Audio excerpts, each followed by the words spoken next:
se dušom i Bogom. Krvi mojom plavom seljačkom, kunem ti se i u neću, ali ja te tražit neću, neću, neću, neću, neću.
Ja u obe ruke čvrsto držim konce, jer za sve šta valja moraš imat force. Za veliku ljubav moš prilit more i škrape u škrapu, pa ne kažu da sam lud. A u desnoj ruci donosim ti srce, ča nijednoj do sad nikad nisam dao. Ta ljubav ča se cidi ispod tvoga oka, to znači da vridi, da je previše duboka.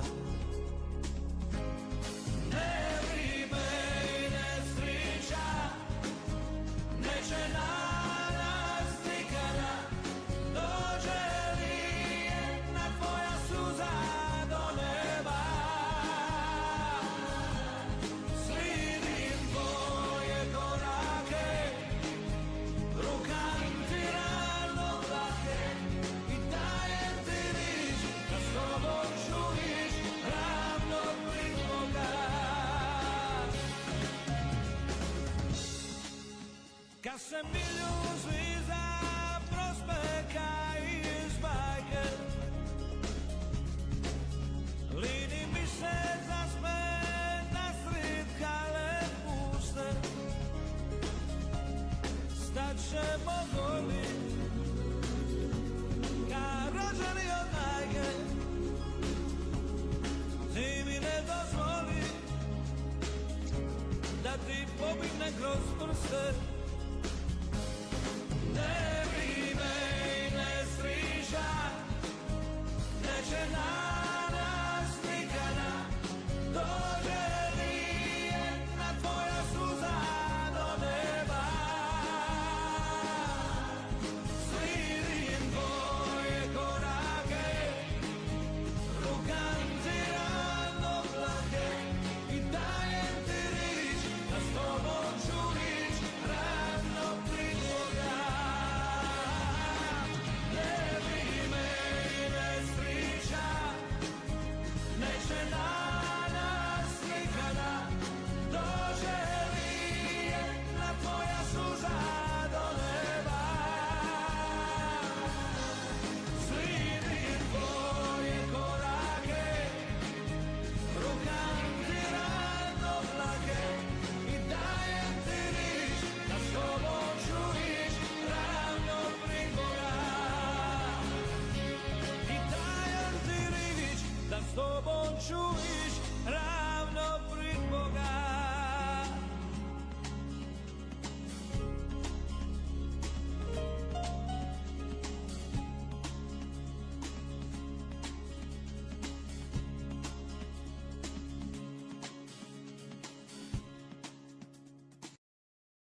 još od Krista. Nova lica, scena ista, vražje sile se trude da nas ne bude. Antikristi i masoni, komunisti, ovi oni, šire sotonske fraze da nas poraze. Moj narode, moj narode. A mi gluhi, njemi, slijepi, svako u svom mraku strepi. Narod biran od Boga, guši nesloga. Iz povijesti naše slavne, a i ove ne baš davne, sve smo što nam je vrijedno stekli zajedno. Moj narode, moj narode. Hey yo! Hey yo, hey yo! Christian? This one, yeah, it's like Croatian nationalist, and then Croatian nationalism is very close to Christianity. There has to be a word for that, for like nationalism. Which was it? It's also deeply linked to its religion, yeah. Where's my camping? Here it is. Hey, yeah. There has to be a word for it, I just don't know it. But like when we had the war here, it wasn't just Croats versus Serbs versus Bosniaks versus Slovenes. It was also Catholics versus the Orthodox versus the Muslims. And then you had people of all ethnicities falling into all religions. And there was a lot of mishmash over that. A lot of people were severely mistreated because they were wrong religion but correct ethnicity, or the other way around. We had conversations in Croatia last elections on whether a Croat can even be Orthodox, like if that's a thing that's allowed if you are a Croat by nationality. And of course it is, but you know, it's not as clear to Croatians as it maybe should be. So we had huge posters on the side of the road which were like, it's okay if you are a Croat but you're also an Orthodox Christian, and it had to be like a concept introduced to the population slowly, but they still mostly see them as traitors to the nation. So yeah, it's like nationalism, but our nationalism is also our religious chauvinism. I don't know how I would call it. I don't know what's the word I would use for it. Oh wait, I wanted to open... Oh shit. Oh, okay. I wanted to show you, I saved something in Obsidian and I wanted to show you, and then I accidentally opened it completely wrongly. Alright, they got some things,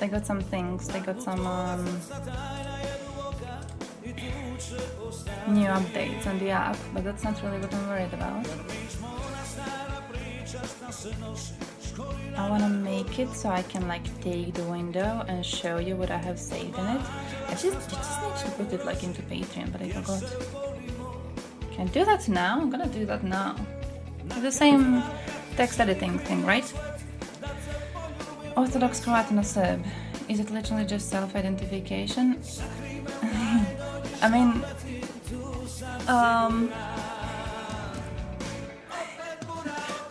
it's like if you ask what's the difference between a Catholic French person and a Catholic German.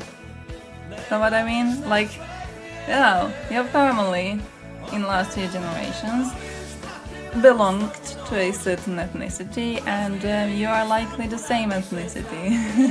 So that's why you are a Croat or a Serb. But yeah, apart from that, it's mostly similar. We're all very, very similar. Everyone was kissing the ring on the priest's hand. Oh, that's not the worst. Oh, that's not the worst you've heard. That's not the worst you've heard. Let me introduce you to Serbs. You ain't gonna be looking for photos. Let me introduce you to Serbs. To Serbs and to their thing that got a lot of them COVID. Now, I don't know how it's called. Crkva običaji. How do they call it? How do they call it? Hey, good morning, good morning. How do they call it? They have a thing. They have a thing. I almost participated in it once at a family gathering, luckily not a church, but then I refused because I found it weird.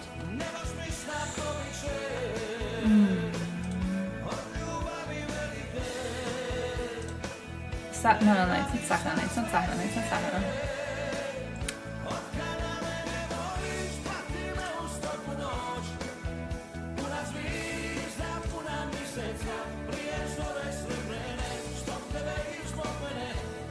They have this. It's this. This is mushi. This is not a cake. I think that's what it is, because I don't know the exact name for it. But it looks very much like this. You see, there's what's porach in English?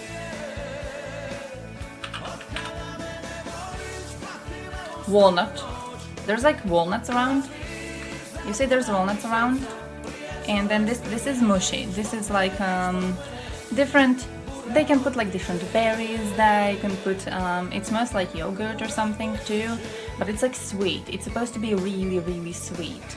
So you put basically whatever you have from things that you grow, different like edible seeds and stuff like that. You put all of it into this little mix, right? When I was in a family gathering thing, they got they had a little glass. It was like this glass, and they put it into that. So it was a glass of this. At bigger gatherings, they have it in a bowl. This is mushi. What they do is you have a priest, and he holds this. He holds it out, right, in his hand, and he has a spoon, and he takes a little part of this mushi sweet mix, and he gives it to you, and you like put the spoon in your mouth to take it. And then what he does is he invites the next person to come in front of him, and he uses the same spoon to take a part of it, and he gives it to them. And it just like goes on until the entire congregation got a little part of this mushy sweet mix of flavors. It's supposed to be denoting like, you know, the fertility of the ground and everything, because there's a lot of seeds in that, and like berries and stuff like that. Depending on where you go, it's made differently, but they all use the same spoon. Everyone uses the same spoon. It's one spoon. In some better churches, he's having like a little napkin, one of those cloth napkins, and he wipes it before handing it to each person, but it's not like he has a different spoon for each person, it's the same one. So they had a lot of COVID cases, surprisingly, because of this, and then they had to stop doing it for a while. Same saint reminds. Oh yeah, we do that too. We do that too. We're idiots when it comes to that. We do that too. We have a specific saint that like comes to Croatia every once in a while. I don't even know which one it is. I'm not gonna remember. Who cares? It's not really. It's one of those weird religious rituals that you don't want to know are happening. Are you hearing? You're hearing the songs in the background, by the way. But it's one of those weird religious rituals where they will all cry and they will throw themselves at this glass coffin covering the remains of this saint, and they kiss this coffin, and then a new group of people runs there crying, and it's all like tears and saliva, and it's disgusting, and they keep on kissing it, and they keep on praying to it and smearing their dirty little hands all over it. Yeah, so it's not just the Orthodox ones, but yeah, it's horrible no matter who does it. It's just, oh yeah. drank from the same cup and just wiped it with one cloth rag. Yeah, I remember actually, now that you mention it, when I think it was also like around 2005. I was around 8 years old, because it was after the first communion. And one time at one mass, one and only mass, we had a thing where he was giving us wine from the glass, and we were all drinking from the same one, true, cup technically. But it was one time and it's never happened again. I've never understood why it happened. My mother says that like she remembers it happening more often previously, but she also doesn't know why they stopped after. Because I've been going to church and I was kind of like, yeah, where's the wine, bitch? And they keep on not giving the wine. I don't know, was it like a Christmas thing? Was it an Easter thing? I don't know. I remember being a kid and that was like the first time I tried proper wine. So like wine without any sort of additives in it. Because usually when you're a kid in Balkans, you get wine really early, but you don't get it pure. You get it with Coca-Cola or something, right? So that was my first time like proper wine tasting, and it was kind of bad, to be honest. But I always wanted to try it later and never really had a chance to. Spain condemns Israel, and while it might seem like they root for Palestine, at the same time they're developing a Spanish-Israeli-made rocket launcher at this very moment, and it's being tested in my town as well. Yeah, I think there's a mess right now in the West regarding this, because you don't want to work with Israel, obviously, for I think quite clear reasons of them not really being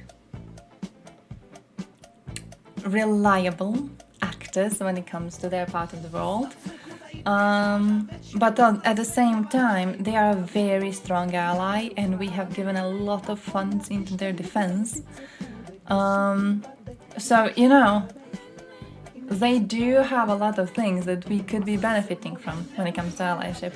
So I understand that we can't like fully, completely abandon them. It does kind of suck, but I understand it. I don't know. I see it.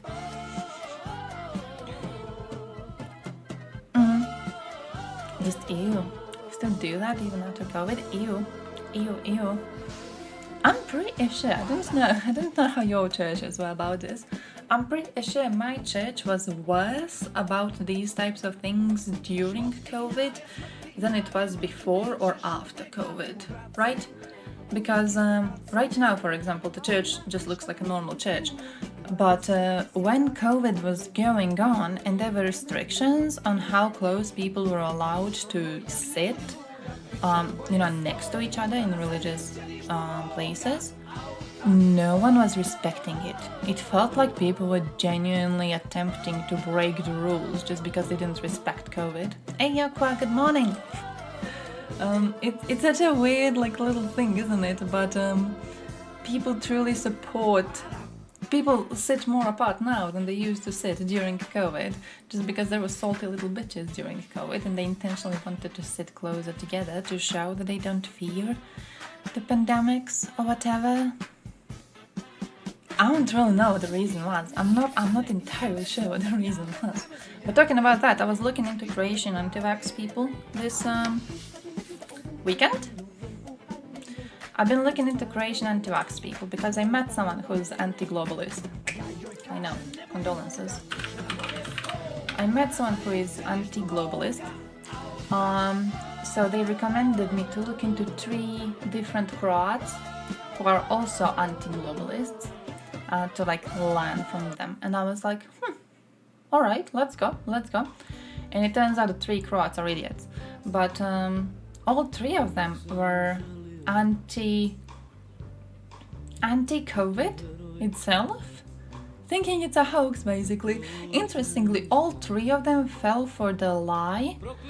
There was a common lie on Twitter, the one that the maker of that COVID test said that the test can't be used to figure out whether or not you have COVID. It's a lie that someone just made up posted on Twitter, and these three fell for it. So that was kind of interesting. On another note, all three of them said that the mortality rate didn't change at all during COVID. And then when the statistics came out and it showed up that more people did die during the pandemics, they all just kind of abandoned it. They were so desperate to push that line of reasoning. And ever since then, you don't see them say it at all. I actually pointed this out to the dude who recommended these people to me. I was like, are you sure they said that the mortality rate didn't change and then it did? Like, how do you think about that? And he goes, yeah, well, they can't be correct about everything. Man, dude. Lutheran Church uses small individual cups. Oh? A little wine is poured from the single common cup to the individual ones. What? Wait, you have... Everyone has their own? Does everyone have their own?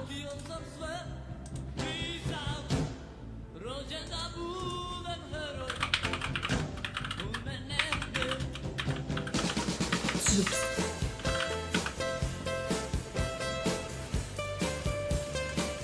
Oh, that sounds cool.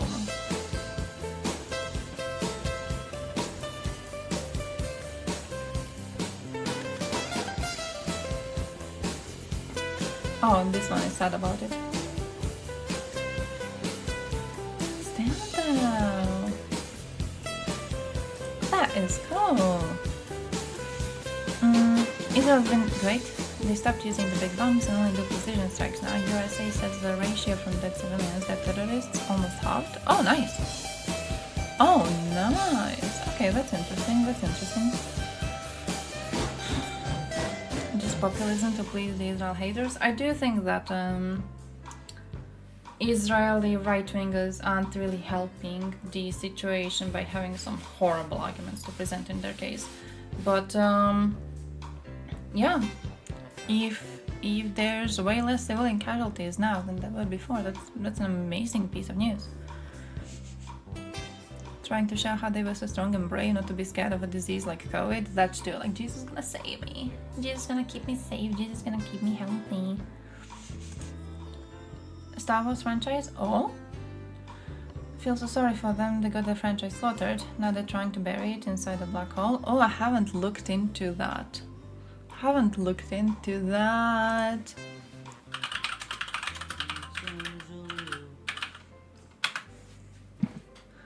I don't feel bad for the fans, but the reason is I can't...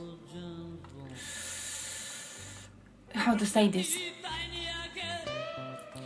I think there's an amount of fans who have been mentally floating through these movies. It's something you see with Dune too.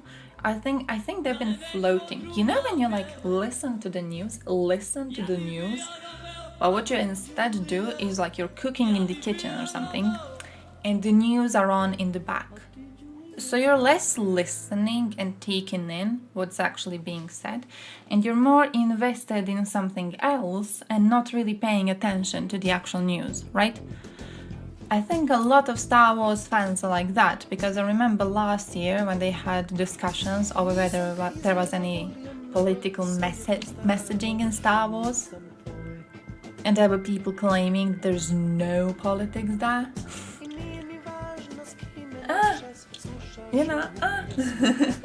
I think a lot of them are just kind of dumbassy when it comes to this.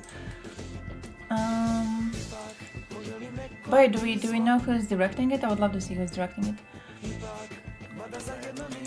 Oh, there's a table next to the altar. Everyone takes a small cup from there. Oh, and leaves it again after use. Oh, that's cool. That is cool. That is cool. Use grape juice? Although only wine, although alcohol-free is available? Really? Man, we just have proper wine. We just have wine, nothing else. My family actually was giving wine to the church for a short time.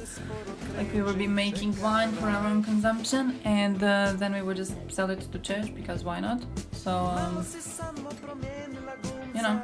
Also, look, I have this shock. Because like my tea bag broke, one of them, because I used to, and then I had to put it in this goddamn shock. Look at this idiot. Oh, Leslie Headland.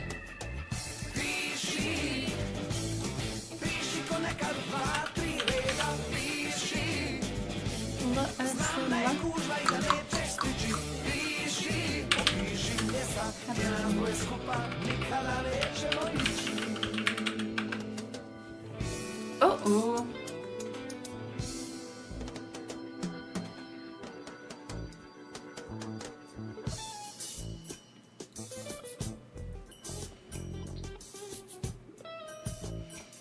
Oh. Oh.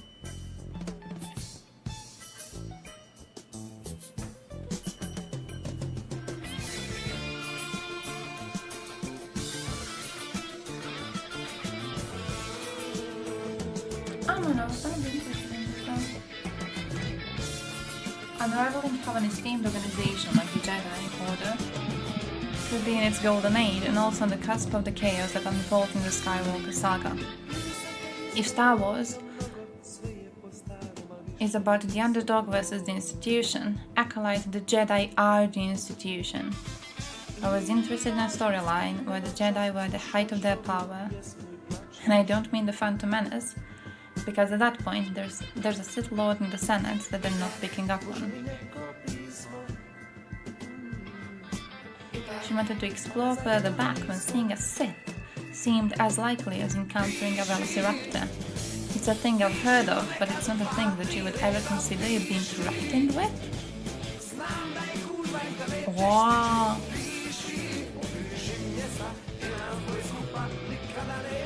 She asked a key question before the fall of the Jedi. What went wrong?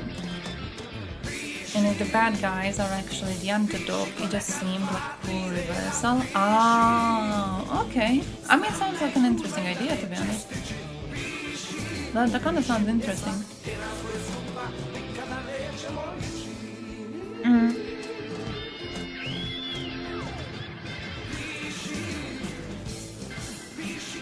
I'm not too negative on this, to be honest. I think it sounds interesting.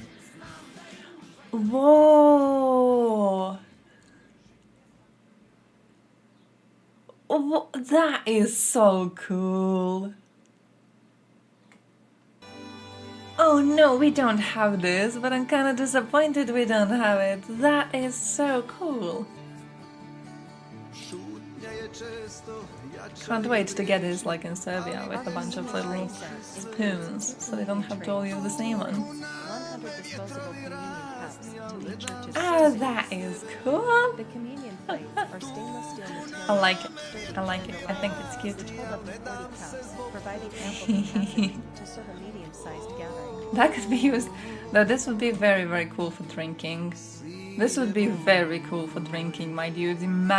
Just imagine holding a party and you walk in front of the bros with something like this. Oh man, that would be incredible. Oh, that is adorable. Oh, that's... Oh, my. Teachers are not only destroying societies, but an environment too. I mean, they always were destroying the environment, weren't they? They're not... They're not too good when it comes to that. I think most harm about the environment comes from the church. I'm not really being too... Let's say invested in pushing the messages it could be pushing. Like I still remember my religious professor at the time. We had a discussion at one point, but this was like elementary school. So until 2000 something, the early 2000s. And we were having a discussion about, there's a part in the Bible where God says that the earth is left to the man to control over. And he was like, oh yeah, let's talk about this, let's dissect this basically. And I remember still at the time, there were some people who had the idea of like, you know, maybe the climate is changing, but it really wasn't a prevalent idea in conversation, especially not when it comes to children understanding it. But he did present a really good point of like how the environment is left for the humans to be taken care of, and instead of being very casual about things that we drop around or some sort of damage to the environment that we cause with plastics or even with like just gases and everything, he was really big on the idea that parents shouldn't be driving their kids to school, everyone should go by a bus because it's much more environmentally friendly.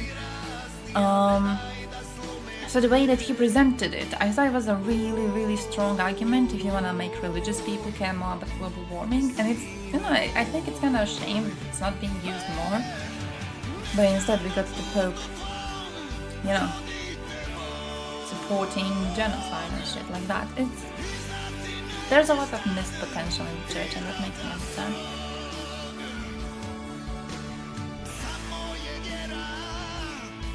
Worst video for time. Oh, I love these cat memes.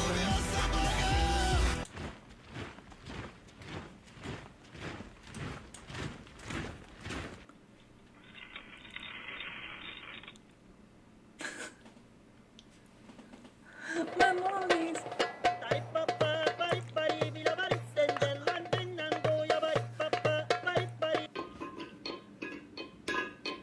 Oh.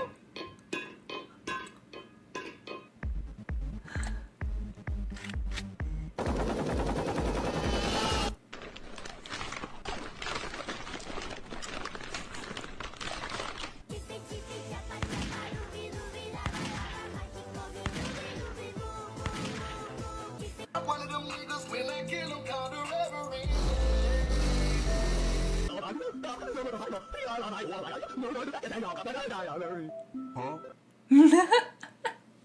That was horrible. I mean, proper video. Oh man. Oh. Come on, that was cool. I'm gonna send that to my cousin. What the fuck is this? Oh, hey, I don't know how to play that stuff. Why am I getting millions of ads? Why am I getting millions of ads? What sort of website? No, that's the thing. I never really understood how people play that shit. Like, I saw it in movies. It's like poker. These things in my head falls into the area of poker, but like, I've seen movie people play it. I don't know how they play it. I don't know what they do. I don't know. I don't know the rules. But, yeah. How much? What is that in euro?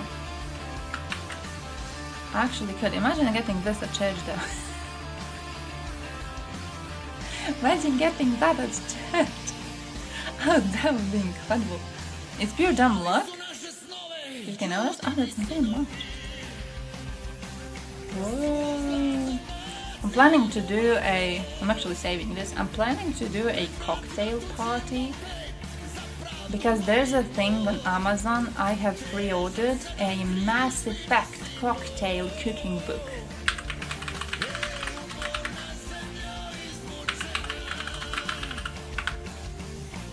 I pre-ordered this shit. I pre-ordered that. It's like different cocktails from Mass Effect. I had the shifty cow, see? Stuff like that. Come on, how incredible would it be to have this book in your possession?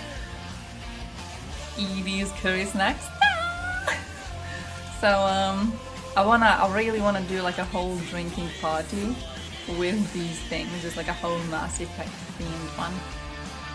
Shadow Broker Teeny. Oh man, come on, how incredible it would be. So I feel if they got shots, I feel that would be incredible actually. It would give very much the Aria's bar energy. I like that. I can't remember the name of the fucking bar. I haven't played that game in a while.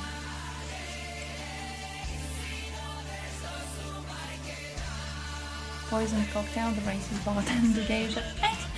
There's no... I mean, I don't know. Ask these people and then I'll let you know.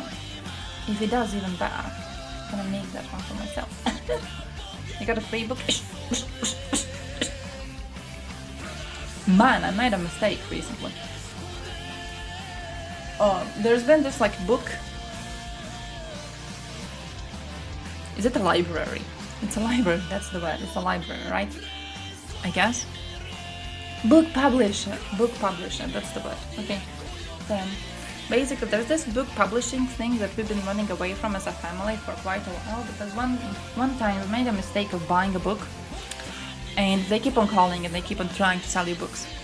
And what we did is basically on all house phones, we had the number saved, and it saved as do not reply, because it's a book publisher and they keep you in a conversation. I accidentally answered, that's why I'm telling you. They keep you in a conversation for like an hour, and they try to sell you a book that costs like 400 euros or some shit. They're ridiculously expensive. And they did it to me. They were like, we got a sale, we got a huge sale. And I was like, okay, but like I have no money. And they were like, no, you have money for this. Listen, we're gonna explain to you. It's a really, really good offer. And then I feel bad, because if I tell the woman to fuck off, you know, I don't know if her boss is gonna be listening to the call and she's gonna be getting a lower wage. Man, dude, she wanted me to pay 275 euros for a book that's supposedly on sale. It's like a one-time sale, it's never again going to be that cheap. 275, bro. What could it be possibly teaching me? 200, it's some history one even. What, did you discover some new site that no one else knows about? Why would you be pricing it that much? I don't have that cash.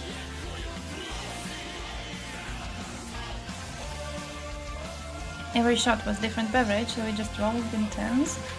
And you got no hit, then drank next shot, go fight. Now it's the base thing. You know what we were doing? We had this one card game.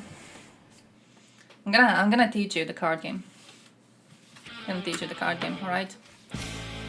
Imagine you're sitting in a circle. And you have, these were the cards you used to play Bella or Sedmica. I don't know, playing cards? Let me see which types exist, so I know which ones these are. These ugly ones. These are the ugly ones. The proper ones, you know, the proper ones, the proper playing cards that you use to play proper games and not the loser games, actually. It was those ones. Carte za bello. Texted. These ones, the proper ones, the European ones, right? That. So you had that, and then you had a pack of cards. And what you would do, you would like mess up the cards. This is a new pack, so it's not really easy to use.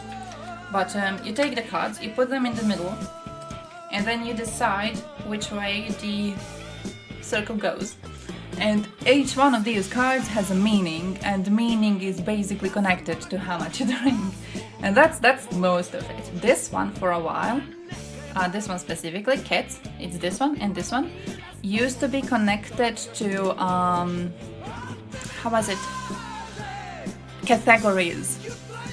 So what you would do is you would give like a category, for example, car types, car brands. You would give a category of car brands, and then you go in a circle and everyone tells a different car brand until you can't think of any more, and then whoever can't think of any wins.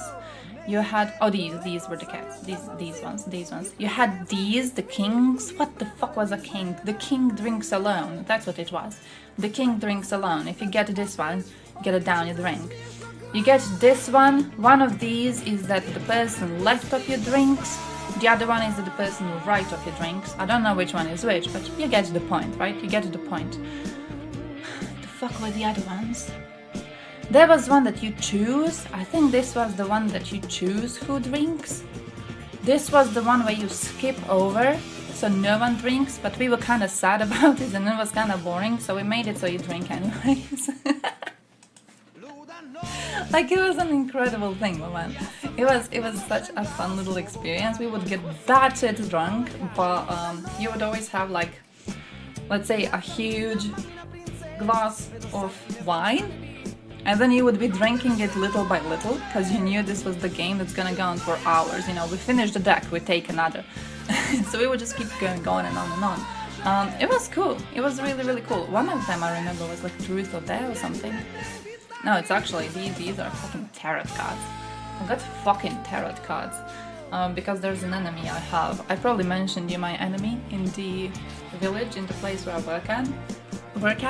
My personal enemy, the woman who can read natal charts, and I think natal charts are shit. So I'm trying to one-up her whenever she comes to the shop. I'm trying to make my life a bit less miserable while I work, right? I have around 300 days more left in retail, and then I'm hoping to find work that is not retailish. But I found this pack for like really cheap. It was like, I think euro or something. I don't remember. Really fucking cheap. And the best thing is, it's like a loser tarot reading thing where like it gives you the meaning. The meanings are written on the fucking cards. You don't even need to know them. And basically I'm going through them because I want to be beating her ass in every type of supernatural ideas she has, because I'm really salty about her charging my mother 20 fucking euros for a natal chart. I could have drawn a natal chart. You can Google that. Did you know you can Google that? You can Google that. You can get it for free. You go on a website, you input your date of birth and your time of birth and the place, and you just get a natal chart. She goes to a website, she draws that shit onto the paper, she charges you for it. And then she charges you for reading it, and you can't fucking read it. It's horoscope. It's not a real thing in the first place. I'm salty. Oh, BNR. But really? Mexican bought NATO uniform and locals up, really? Wait, I haven't even checked the news. I haven't even checked the news. Haven't seen what's going on.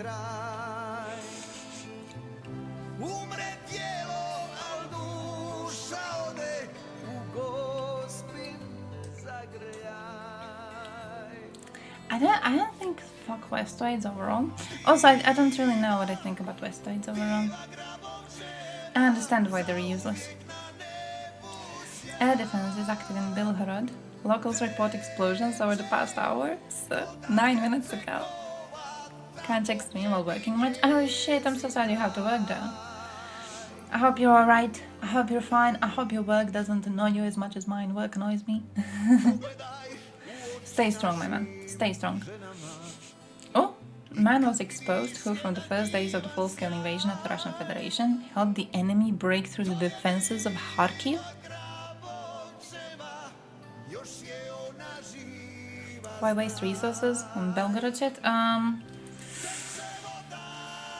think in a way they're hoping that the resources can be better used if they take over a part of Russia itself, rather than if they, just send people to fight in battles that are already being fought. I understand the point of trying to open a new front. I understand the point of trying to open a new front, and I do think it's a good idea, to be honest. I think it's a good idea.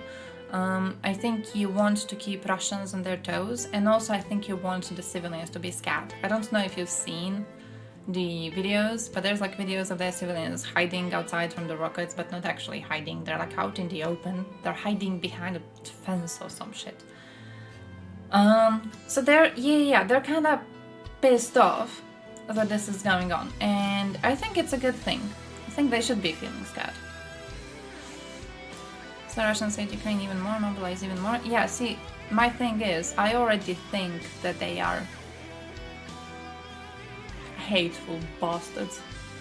Yeah, they can't hate us more. Basically that. I think they're already, their worth is down the drain. I don't think you can make them worse.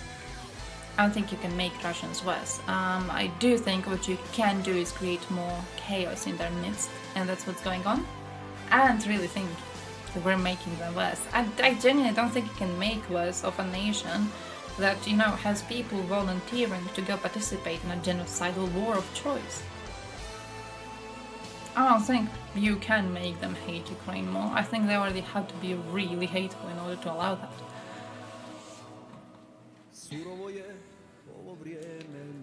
less casualties to open a new front raid than to try to retake Avdiivka or other land. That's true, because like Russia expects some sort of fighting to be happening around Avdiivka, for example. So Russia is prepared. I think it was rather clear when this whole thing started that they were not prepared. Someone's gonna go balls deep into Russia. And now they don't know how to deal with it. The fighting has been going on for way too long. It should be going on even more though. But yeah, it's going on for way too long. Plus, it's one of those things where I think you gotta use your resources effectively, and you got the Freedom Legion, right? You have the Freedom Legion. Russians themselves, they are, I wanna say, the only ones permitted to invade Russia at this point, right?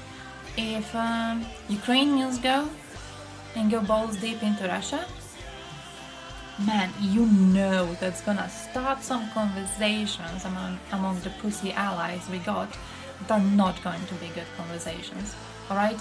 You know that's going to be used for some horrible propaganda on a global scale, right? But like Russians fighting in Russia to liberate Russia from a regime we know is dictatorial? There are resources better used for this. So I think that's also good. You know, you couldn't use any other resource to do what they are doing, and what they are doing is useful to some extent. Yeah, it's a civil war. Yeah, basically like that. Yeah. It's because if Ukraine went there, if Ukraine sent troops there, it would be seen much differently. It would be seen much differently, and the allies would be absolutely focused on whether or not this is something that should be permitted. But it's not what's going on right now, is it? There's no Ukrainians invading Russia. It's just Russians fighting each other. Doesn't seem to be our problem, you know, doesn't this not us?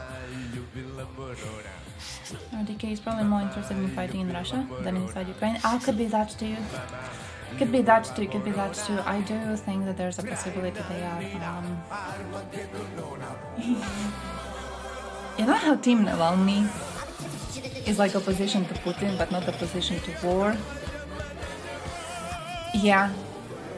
Like, we're talking about real Russian opposition when it comes to people fighting against Russia in Russian territories, but at the same time, is it real Russian opposition to the war, or is it real Russian opposition just to Putin?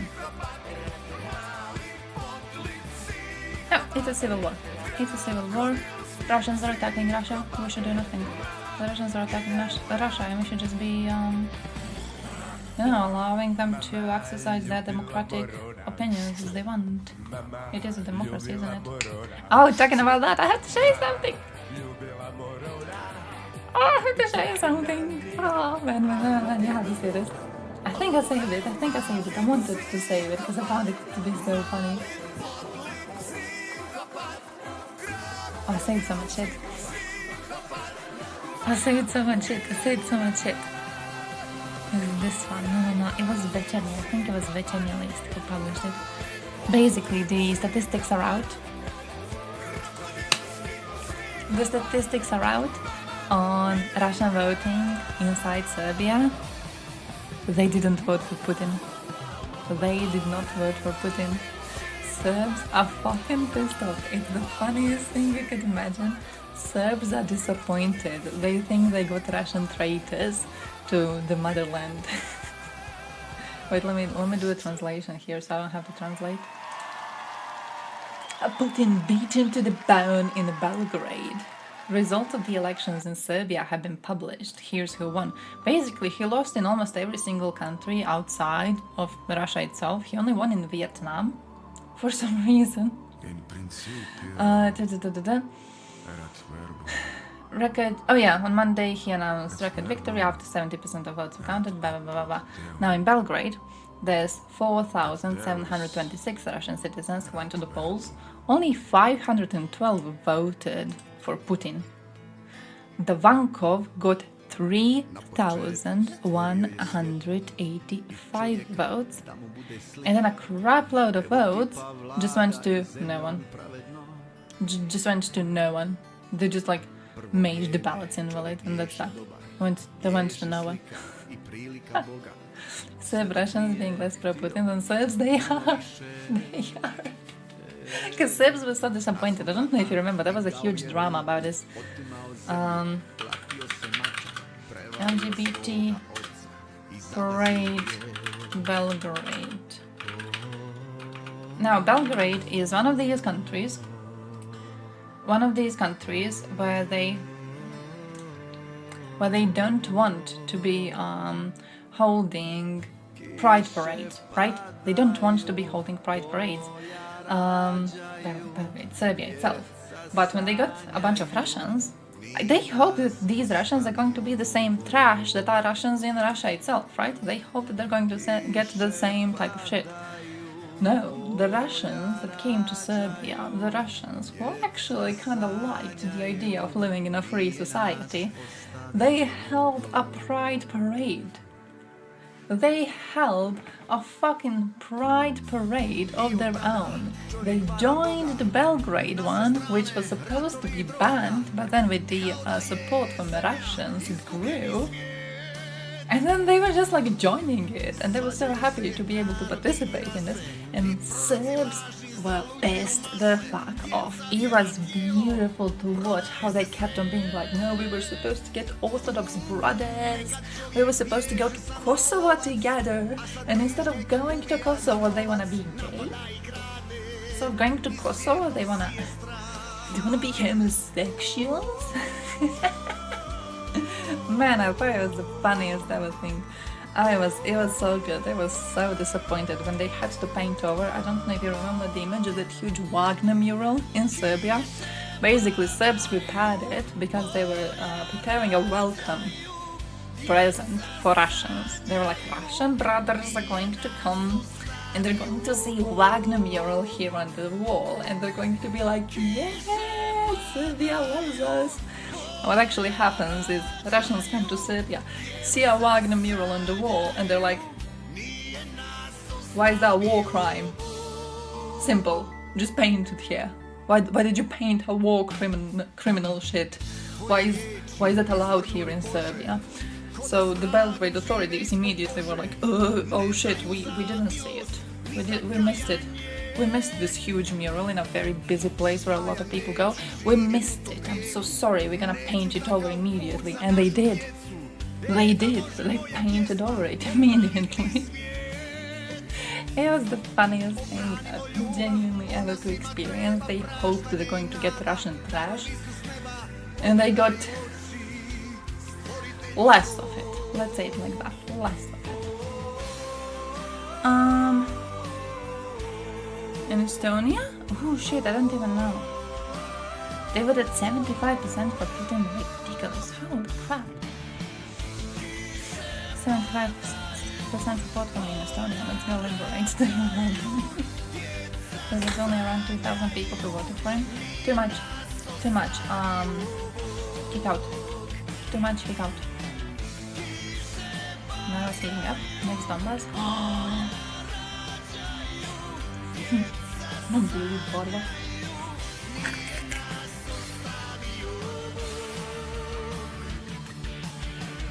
I mean, I don't think not much compared to total population is gonna be the warrior who was willing to go and, invade Ukraine based on nothing at all, really. Not a single thing. I think if they had 5 people in Estonia willing to vote for him, he would be like, what? Good reason to go there. Good reason to go there. Hey, Joe, how are you doing? Counting votes in some Siberian shithole because apparently one vote in this triggered more votes for commie fucker than for Putin. Nice, great, incredible. Which one of these Kremlin candidates is going to win? I wonder so much. I'm sure that the votes in the Siberian shithole are going to change the situation so much.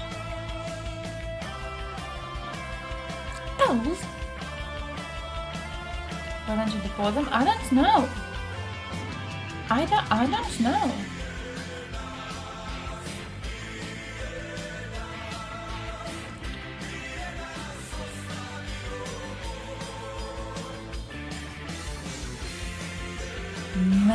Look at that.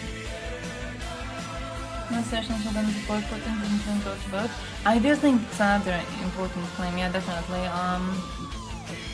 I think that those who did go to vote are already an interesting bunch because they chose to participate.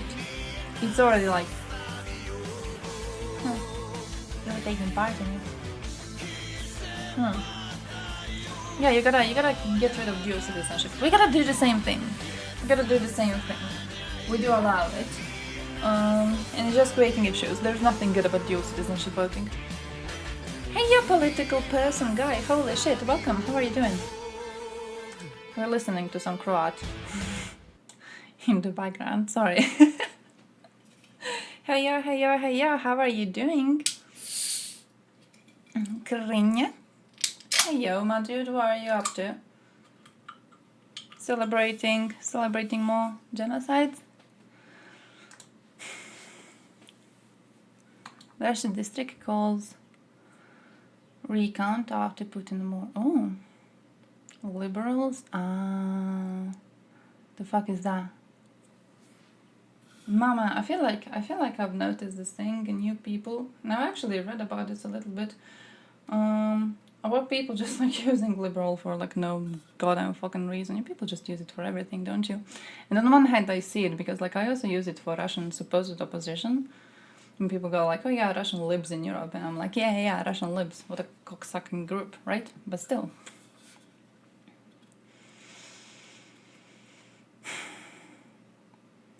You disagree, but you're a great Seema.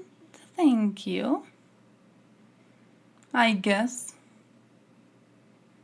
We have a tolerance to some disagreements. There are some disagreements we don't, so yeah. Hope you feel welcomed, I guess. What if ruining Belgorod will not win war? Well, I thought we fuck it just for lulz. Well, that's two. Now look, here's the thing, okay? The fact is I'm correct. That's that. That's about that. When it comes to Eastern European affairs, my dude. I'm pretty sure I know more about Eastern Europe than certain people. So yeah, you know, we can disagree, but like I'm gonna be honest with you, I've seen some opinions, I'm seeing some takes that make me not take certain people too seriously. So yeah, talking about Eastern Europe though, I really wanted to show you something because I was doing a review of my Balkan book and I have to show this to you. Oh, it's so cool. I have to show this to you.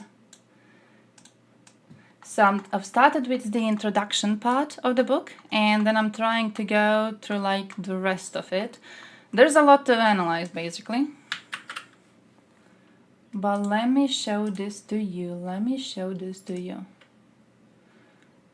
Do I go here and then I'm gonna go... Is it like text? Is it text, right? So I can just make like a whole new document because I want to show it to you. No, it doesn't do the images. Then you can't see it. Then I have to open you the Obsidian. Let me show you the Obsidian. Because I've looked into the start, and if you remember at one point we read window capture Obsidian. At one point we talked about oh, here it is, about the book that I'm reading and then how it talks about Balkan specifically, and also how it comments on the views on Balkan and like the Balkan mindset and what is Balkan in the first place. So I looked into that and I've saved a bunch of sources and I gotta show them to you, but it's all of this, and this is like from the intro and this is like the first page of the intro. But what I found is that he was wrong on something. He was wrong. At one point he says that Tony Blair said that Kosovo is on the doorstep of Europe and he didn't say it. I fucking fact-checked the book, alright? I was so bored. I was feeling so under the influence of the weather that the best thing I could be doing is like goddamn fact-checking a whole book on the Balkans. And yeah, it wasn't Tony Blair, it was Clinton. It was Clinton who said it more clearly, but not even him said it in that way. Milanovic, let me find the article so I can tell you what exactly he said. Let me find you the article. Milanović, Ustavni sud.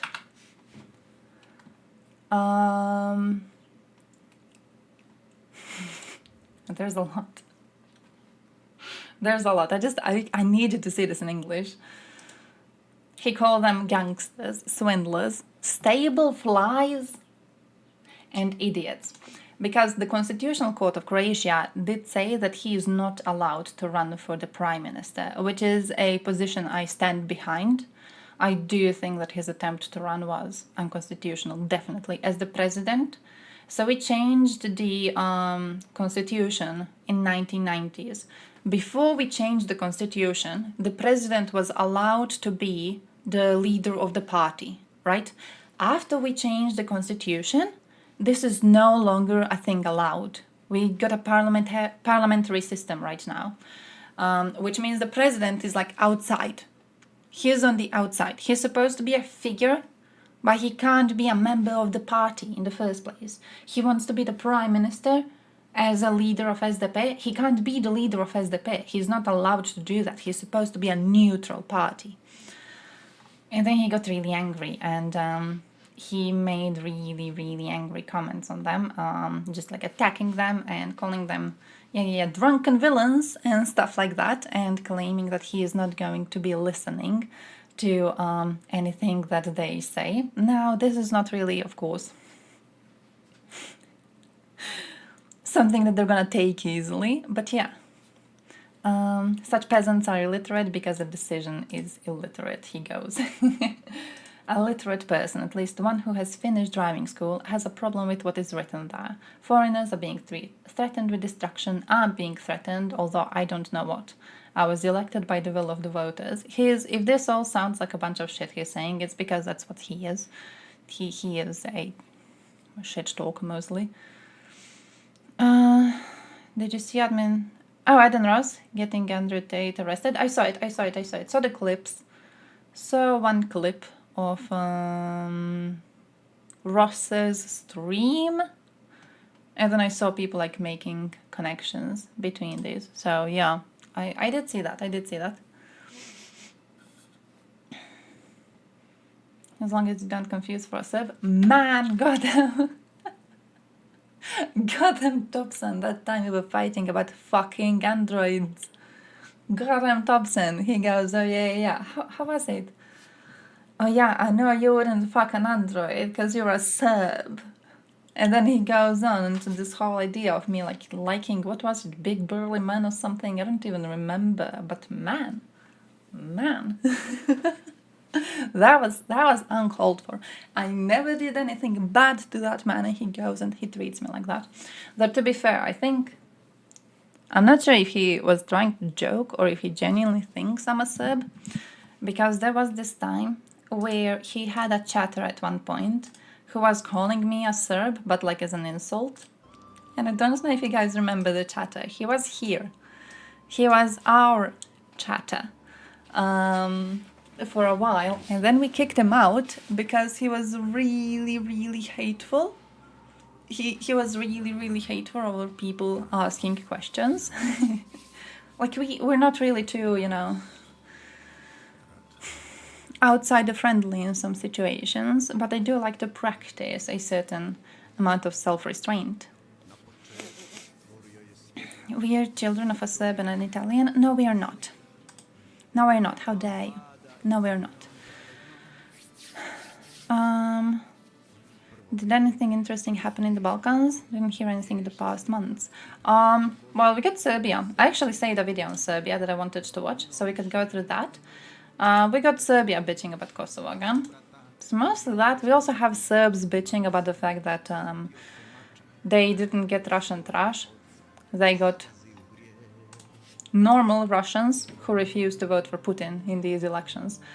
So most of the actual interesting things in the Balkan are now connected to the fact that, Serbs thought that they were getting a certain amount of support from their Orthodox brothers, and the Orthodox brothers seem to be a bit more normal, at least the ones that have escaped Russia. Personally, for me, it's entertaining as fuck. But apart from that, we have political issues in Croatia. We have our president wanting to be the prime minister, right? He has the idea that he is going to be allowed to join the elections and as the potential prime minister candidate, and then if he doesn't get the prime minister spot, he can stay the president, right? That's his idea, which is unconstitutional. As the president, he's not supposed to do that. So we got that. That's a really interesting thing in the Balkans right now too. Požega? Not really. I'm as far east as you can go, really. Why do all the Balkans hate Serbia in particular? Because when Yugoslavia was still standing, I don't know how much you know about Yugoslavia. Basically, Yugoslavia was a federation of different countries, right? So Yugoslavia was Slovenia, Croatia, Bosnia, Serbia. Basically, our countries like united under one rulership. Tito was leading it. Tito had a lot of charisma.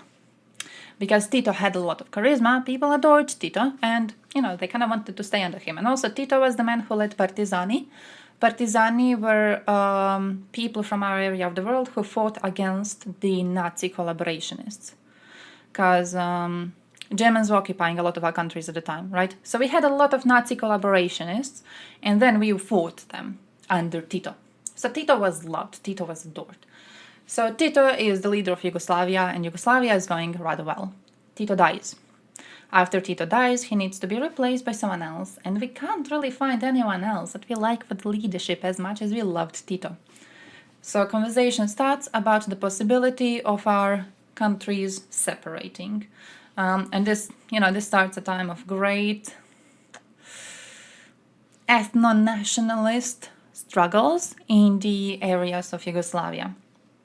Serbs basically wanted Yugoslavia to stay together because Serbs were the most numerous nation in Yugoslavia. By being the most numerous nation in Yugoslavia, they were getting a lot of benefits. Croatia and Slovenia specifically, for example, we were not numerous, but we were rich. Our economies were doing fine.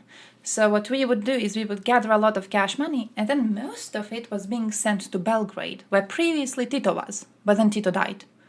So now cash money is still being sent to Belgrade to be sent all across Yugoslavia, but now it's being controlled by someone who's a Serb and who spends most of it in Serbia. We didn't like that.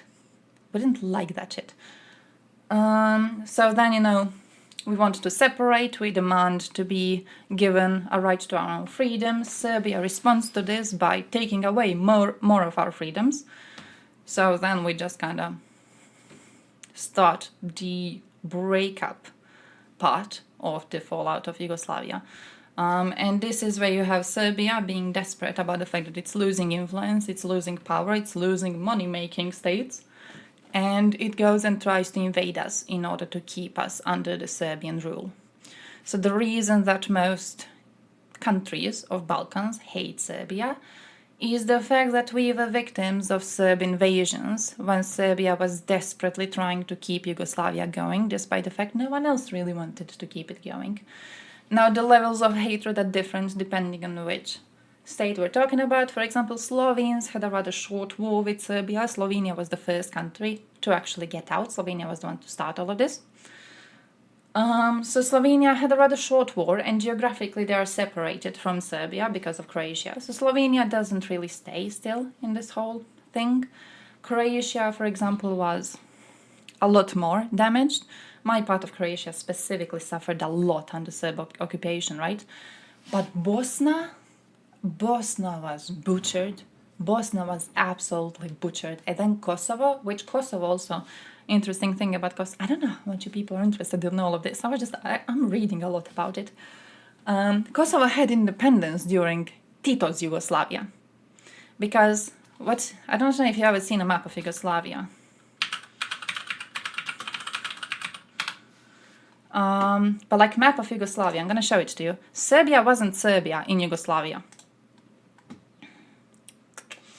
what's a proper... I want something nice with colors. Oh, nice, like this. See how like Serbia isn't Serbia? Holy shit, it's not a proper way to open an image. Okay, this one. I'm just gonna have it on the side. You can see it, right? See how Serbia isn't Serbia, right? You see how you have Serbia, but it's small Serbia, and then you have Vojvodina, and you have Kosovo. During Tito's Yugoslavia, Tito was like, hey, Serbia is too big of a country. Serbia is huge. They can't be allowed to vote. See like how this map, for example. See how huge Serbia is here. It's humongous. So Tito was like, hey, this isn't really fair because, you know, when we have some voting or whatever, there's going to be a lot of Serbs to be supporting what Serbia wants. And this isn't going to be fair to any other nations because Tito's idea was that all nations must be represented, right? So what he did is he split Serbia. So here's Vojvodina up there, and then there's Kosovo down here, and they both were autonomous regions.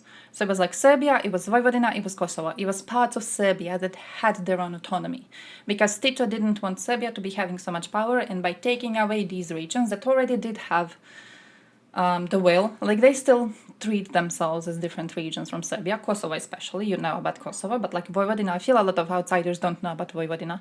Vojvodina is a place where you had lots of Croats, you had lots of Hungarians, you had lots of Serbs, and they saw themselves as not Serbia proper, but like it's Vojvodina.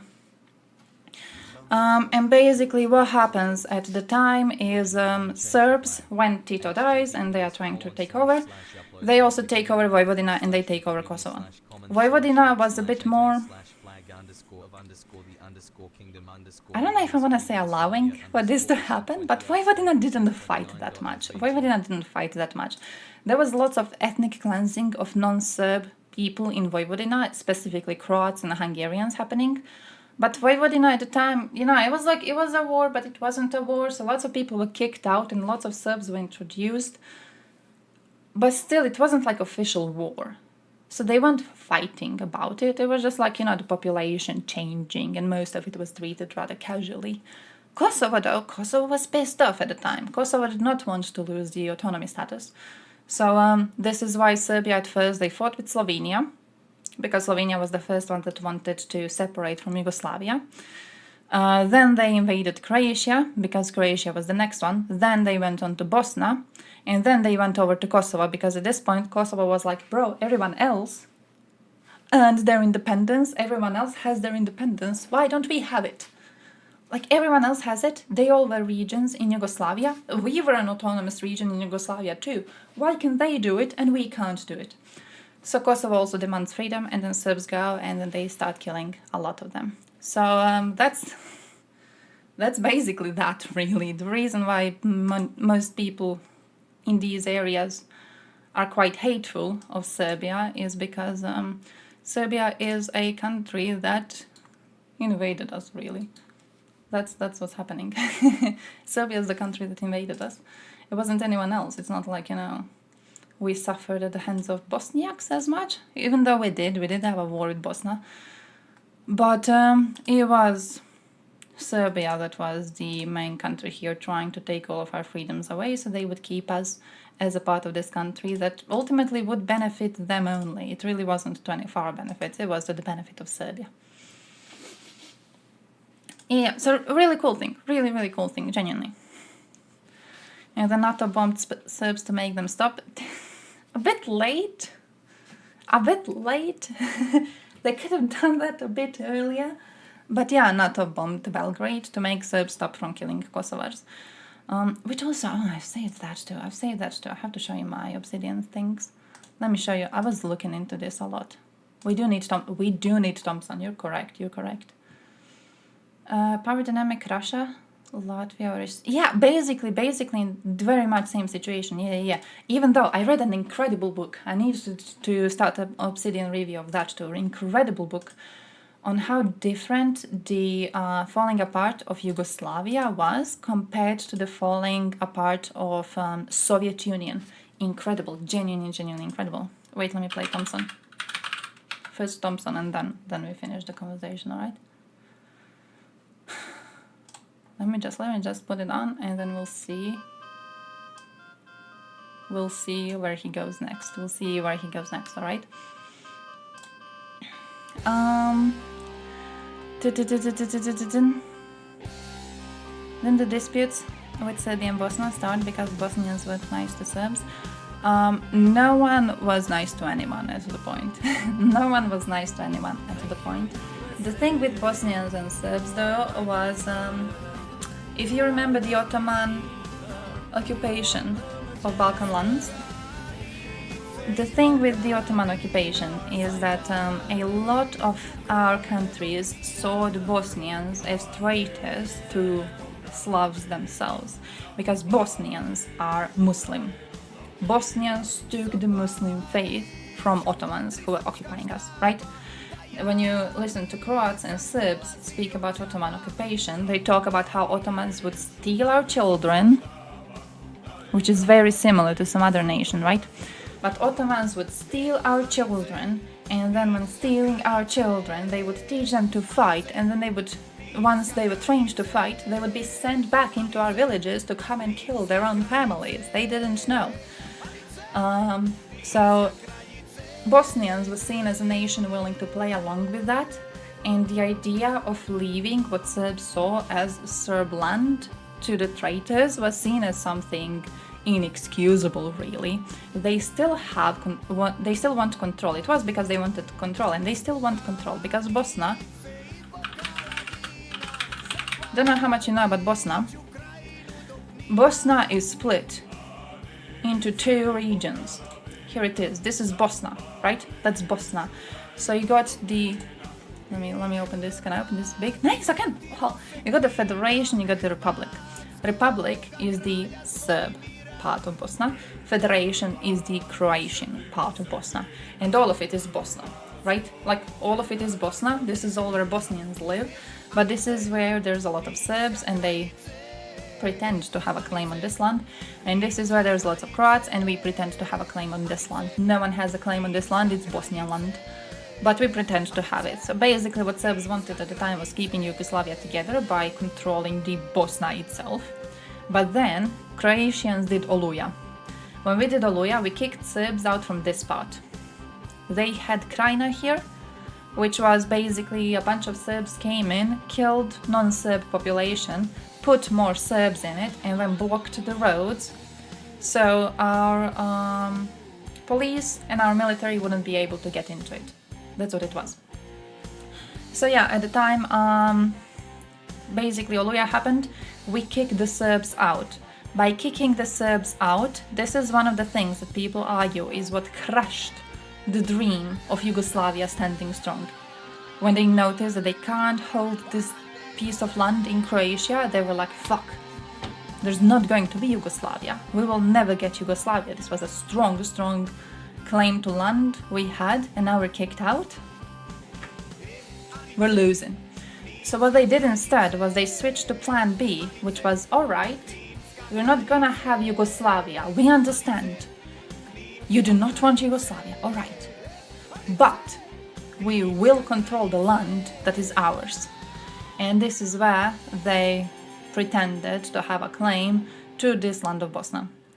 Like, the borders are not specific, but that's basically what they tried to be doing, right? That's basically what they tried to be doing. So, you know, lots of genocide attempts happening at this point too, and then they got kicked out of that too, and they went back into Serbia. So then Kosovo started breaking apart, and this is like where you saw Serbs lose their fucking mind, because not only did they lose Serbian land in other countries, now they're losing Kosovo. Oh shit, yeah, I have the Obsidian opened. Nice, thank you for mentioning it. Not only did they lose parts of other countries, they're now losing Kosovo, which is a part of Serbia proper. It's always been a part of Serbia proper in the minds of Serbs, right? So this is why they go full batshit crazy, and they start the whole genocidal campaign for which they got Belgrade bombed. But like, I think you understand like the basic evolution of what their goals were. But also talking about Serbs, I don't really think that we're seeing that much hatred towards Serbs these days, mostly because they're contained. They're contained. We're doing GG. They're contained. They're being held together. You know, they can't attack anyone. NATO is everywhere, so they can't be attacking. Would you ever think that even with a leader like Tito, would you advocate for a one state? Never. Never. I wouldn't. I think we're much better when we are separated.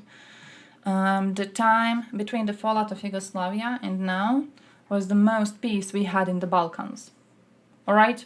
This is like peaceful, we're following the rule of law.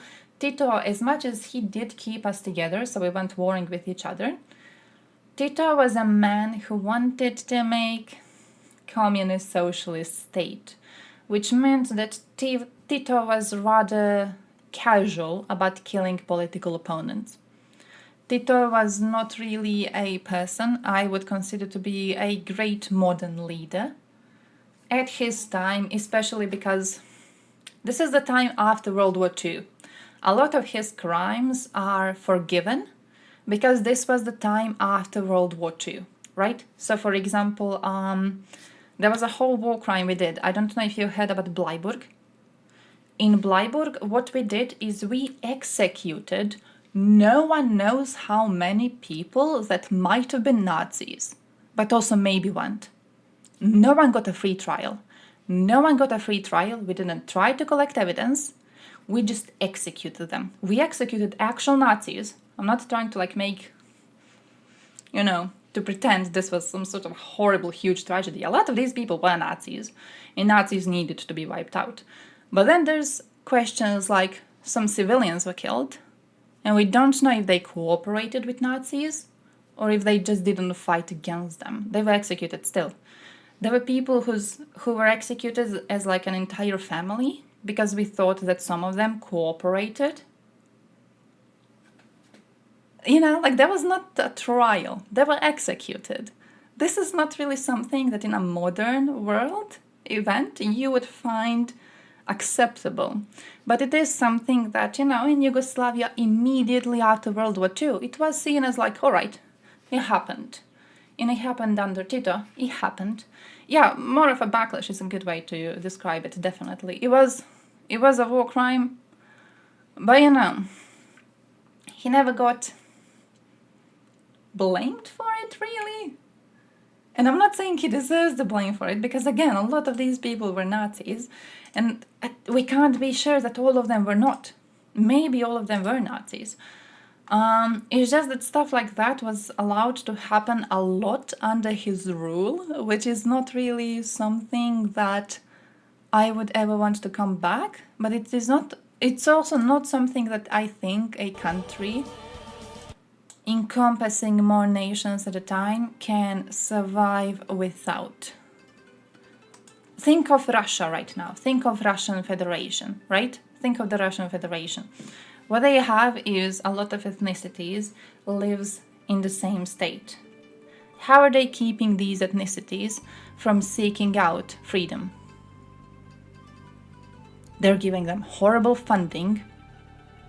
They're attacking them whenever they try to get any freedom of their own. Do we all remember Chechen wars? We're talking about people who live in actual, genuine shitholes. And it's the only way to keep something like this from going on, because ever since Europe developed the idea of nationalism itself, which happened after the Peace of Westphalia, when we developed the idea of nationalism, it was sort of a given that different nations were going to be like, hey, I deserve to have my own choice over what we do. Why is there someone else making these choices for me? I should be the one making choices for me, like we as the nation should be given the freedom. And I don't think that in the world after Peace of Westphalia, a country with multiple ethnicities in it can exist without repressing some of these nations that really have no country of their own apart from this one, right? It's different if you have minorities from other countries, but you're trying to keep these nations under the rule of one nation, you're probably going to be mistreating them, and I think we're seeing mistreatment in most countries where this is going on.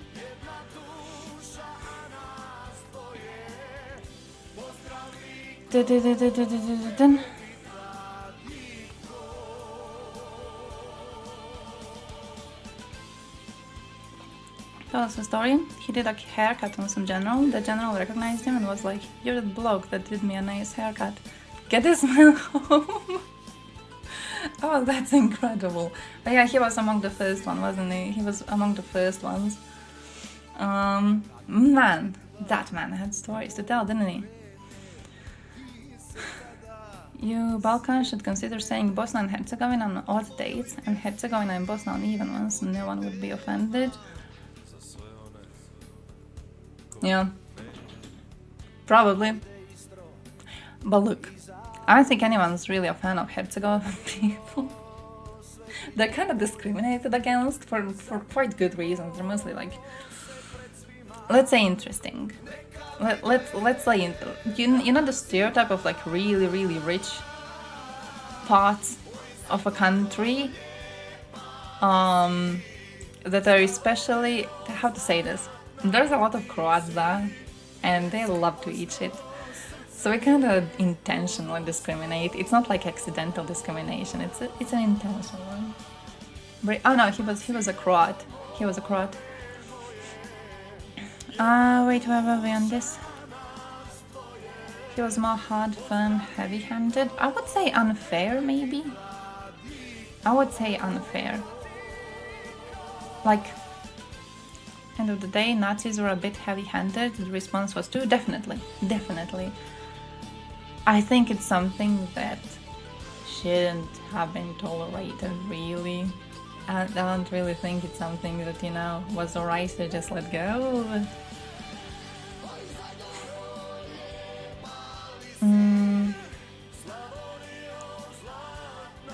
This is really doing more. Shift to stop more.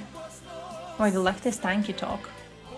But like tankies, I don't think the tanky position is that we needed to be heavy-handed against Nazis to stop more bad shit from happening. The tanky position, in my understanding, is that when we talk about, for example, Tito executing political opponents in order to keep his attempt at building a communist country going, the tanky position I've encountered is that that was justified. So like some amount of killing is justified if this killing is meant to be bringing you closer to the creation of a communist state, which is why they support tanks being sent to protests of nations that wanted to separate themselves from the USSR rule. The idea is that it was justified to send these tanks on these civilians, because the civilians wanted to break the idea of building a communist state. Tankies would not seem for Tito, because he hated Soviet Union and was beefing with Stalin. Yeah, they do have the view that Tito was trying to, sit with one ass on two chairs. That is true. That is true. I do think they would make justifications for a lot of his actions, but also, yeah, the fact that he hated Soviets instead of choosing to work with Soviets, I do think would make quite a lot of those types of people angry. Croatia flag with the first cry. Yeah, that's why Thompson is cancelled. Really, that's why Thompson is cancelled. He's very nationalistic. He's a very nationalistic Croat, which Oh, nice. We can just play this and I can show you Obsidian. It was allowed for a while and then wasn't allowed anymore. Canadians getting kicked out. Oh, what's the update? What is the update? I wanna know. I wanted to show you something and I forgot what I wanted to show you. Oh, Canadian idiot. The fam?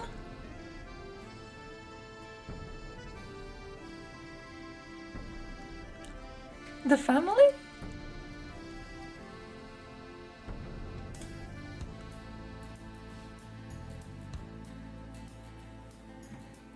Canadian Christian family who wanted to escape, woke, and pride flag sold everything to move to Russia.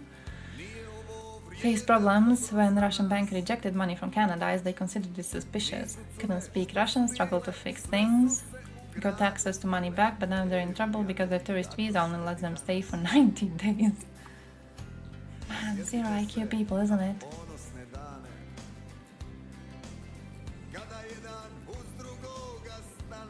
there were reports that the things weren't going great, and he said it's Western propaganda. Your mainstream media do their thing, lots of lies. We're perfectly happy here, we're not planning on leaving, we're not stuck here, we're not hostages here, we're not under some kind of threat. We can speak and say whatever we want to. Here's a family who came here, moved here, did it successfully. That's against what they want you to know. There's loads of other people here, countless other ones. They're making it easier for people to come here. Man, why does he think they're making it easier considering the fact that Russia is dealing with a population decline? Why does he think they're making it easier? Asking Putin to stay and make an exception? I assume there go as well as Serbs making videos asking Putin to give them weapons because they've been just sent to the fucking front line without anything. Incredible, incredible. Last May, Russian state TV announced the possibility of an expatriate village outside of Moscow for the hundreds of conservative-minded Americans and Canadians who they claim are just gagging to escape propaganda of radical values. Today they have 70 genders, and who knows what will come next. Oh my man. Oh my man. Fair, but holy shit. Before border blockade, if I wanted to move in a non-woke country, I would go to Poland. I don't think it would be much worse than Ukraine. Now they deserve 1939 flashbacks. Hey, no, that would be horrible. That would be horrible. But I do think that their current protests are interesting to see. Especially, have you seen that France is supporting it? France is supporting the ban on Ukrainian grain imports, which is like very, very concerning to me. But no, I think Poland's based when it comes to allowing pride parades. I hope you guys also managed to fix your abortion issues too. That's a big, big problem. And also, as far as I remember from European Union, it was the judicial system issues, wasn't it? How was it? Polish judicial system is directly connected to the government, so if the government is corrupt, basically the government is going to be allowed to just get away with being corrupt because the court is led by them in the first place.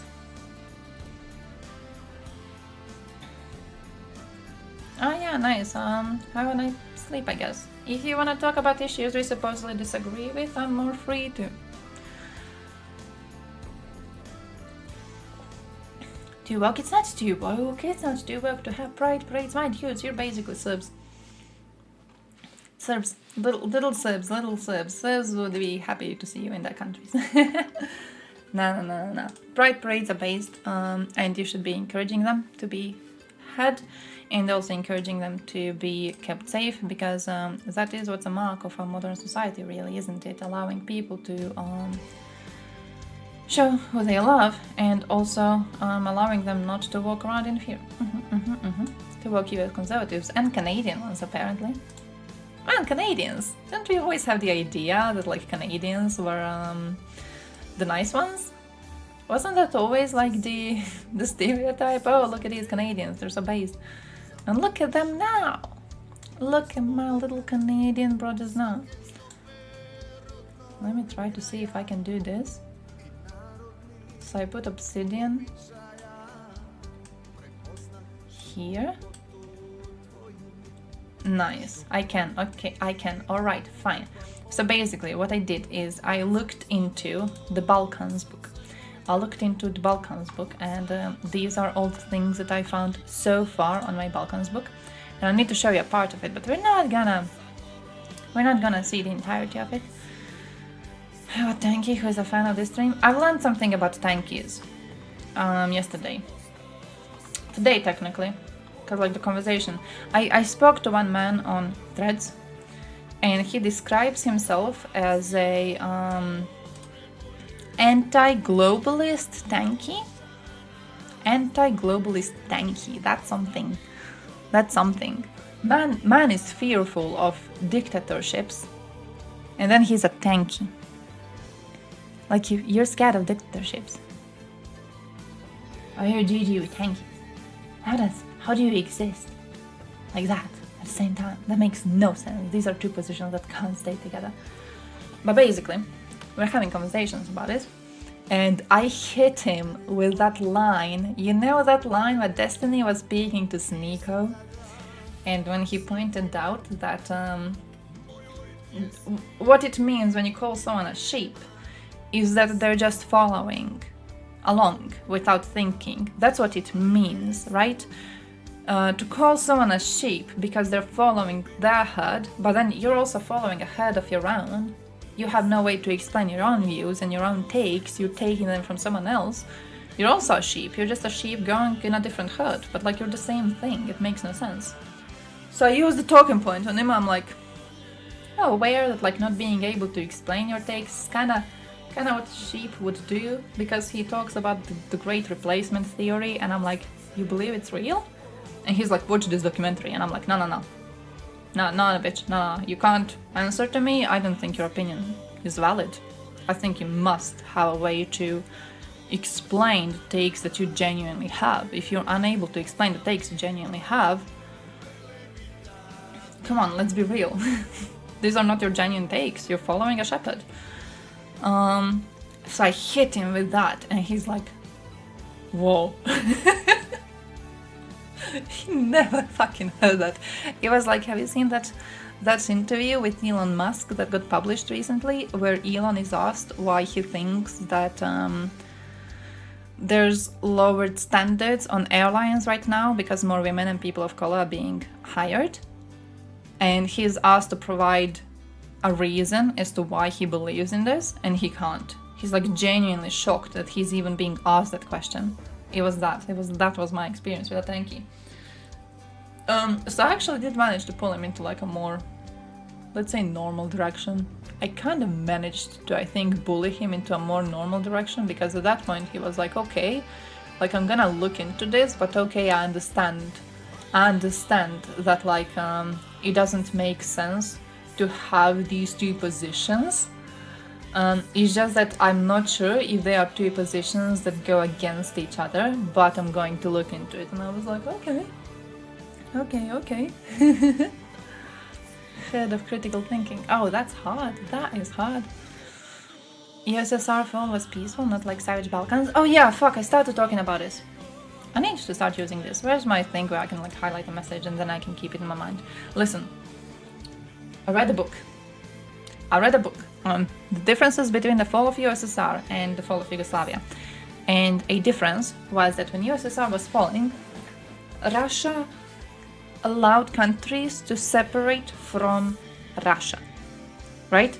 There were some conflicts that happened, and the biggest one at the time, like of actually falling apart, it was the Armenia-Azerbaijan huge conflict happening, and then also you had like several other ones on the outskirts. But what you didn't have is the situation like you had with Serbia, where a whole fucking invasion happens. You did have the government trying to like control parts of USSR, but you didn't have it in the same way that Serbia was doing it. Because what Serbia did, I don't know how much you know about this, before Yugoslavia started falling apart, we all had our own military. So each region of Yugoslavia had its own military. And then when Serbs noticed that Yugoslavia is falling apart, what they did is they took away our militaries. They took them away. All of them were under direct control of Belgrade. Like, Yugoslav military in Croatia was not anymore Croatian military. We didn't have a military at all. They took it away. They redrew the borders. So previously, like, the Yugoslav military of Croatia was in the area of Croatia. And then Serbs were like, no, unacceptable. So they redrew it. They just like made up random ass lines, and they put the different fractions of the military in these lines. So your country wouldn't be able to control its own military. You know what I mean, right? And then they used all of these to attack. This is what they used to attack. Russia didn't do something like that. Russia was doing horrible shit, but it didn't do something like that, really, until, of course, the Chechen wars have happened, which is why people have this idea of Russia being more peaceful. More peaceful and more...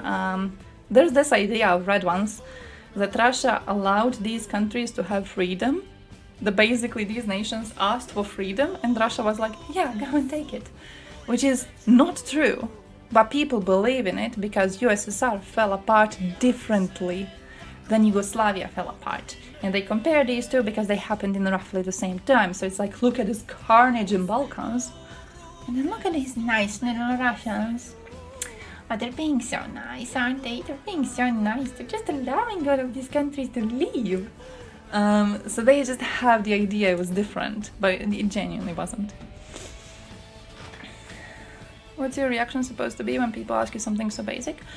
On the lowering of standards, you're supposed to have evidence that the standards are being lowered in order to allow more women and people of color to be working in airlines. You're supposed to have evidence on these standards being changed. There's no evidence of standards being changed because the standards are really not being changed at all. Being Australian, does everyone in broader world view you as a capitalist monkey? Seems too common. Australians? I don't really think Australians are seen as bad, to be honest. At least not here. Yeah, Australia is seen as GG. Australia is seen as GG here. Australia is okay. Yeah, also capitalism is not horrible of a system. Any system is not perfect and you gotta adjust it. I don't think it's like horrible.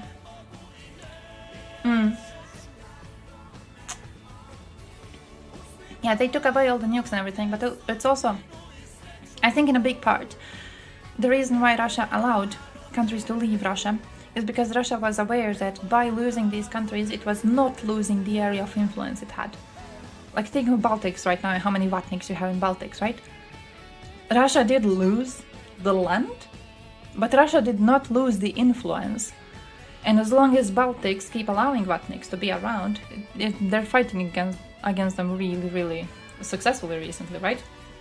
But as long as you had a lot of Vatniks in Baltics was still an area of influence of Russia. It didn't lose the area of influence, it lost land. But it didn't lose the area of influence. While Serbia was aware from the start it's losing the area of influence fully and throughoutly.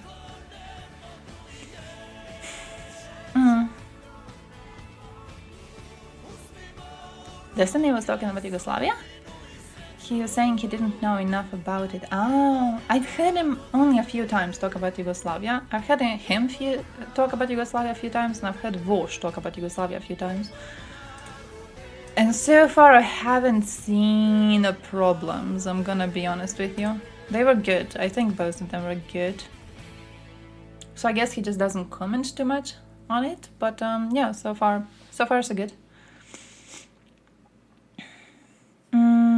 Wait, where was I on this?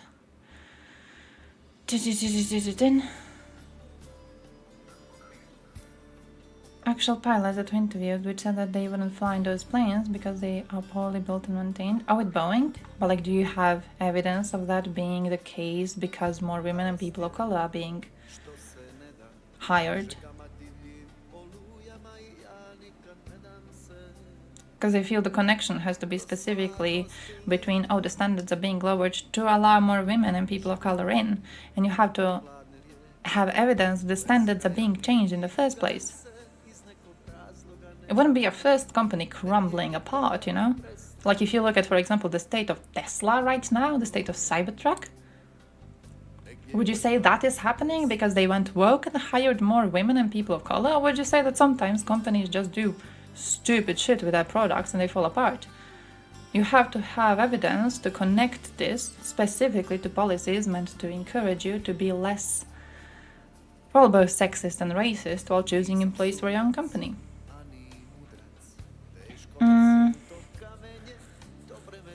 Westoids and Russians took away all nukes and strategic shit, which is now used against us. Yeah, true, definitely. But it is also seen as like a more civilized thing, isn't it? Russia is still seen as more civilized despite doing that. Anti-globalism and tanky perspective may be fair. I just don't get what the broader conflict with West. Oh yeah, oh man. Did we talk about this last time? About the whole multipolarity thing? Yeah, I guess I can understand your point, I think, because I don't see the inherent value of fighting for multipolarity in the first place. I can agree with that. I don't think what's the conflict with the West. I don't think the West is doing anything bad when it comes to the values that they are supposed to be pushing. I do think there's a lot to talk about when it comes to the faults of the West genuinely and the ways that they tried to push for some things to happen. But when you look at the state of the countries part of this world, man, we had peace in Balkans right now that we never had before. We never fucking had the ability to have peace and also to be free states before, and we have it now. It's incredibly valuable to us. And at the same time, you know, it brings no conflict with states outside. Okay, genuinely, I think we became, it's a part of a more modern world. There's some value in having a certain world order that we are all supposed to be following, and I support that.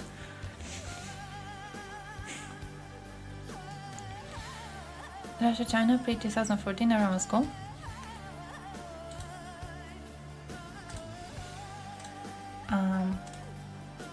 2014, we were at odds in Ukraine with Russia, and then next Ukraine developed wireless partnerships with Japan and China.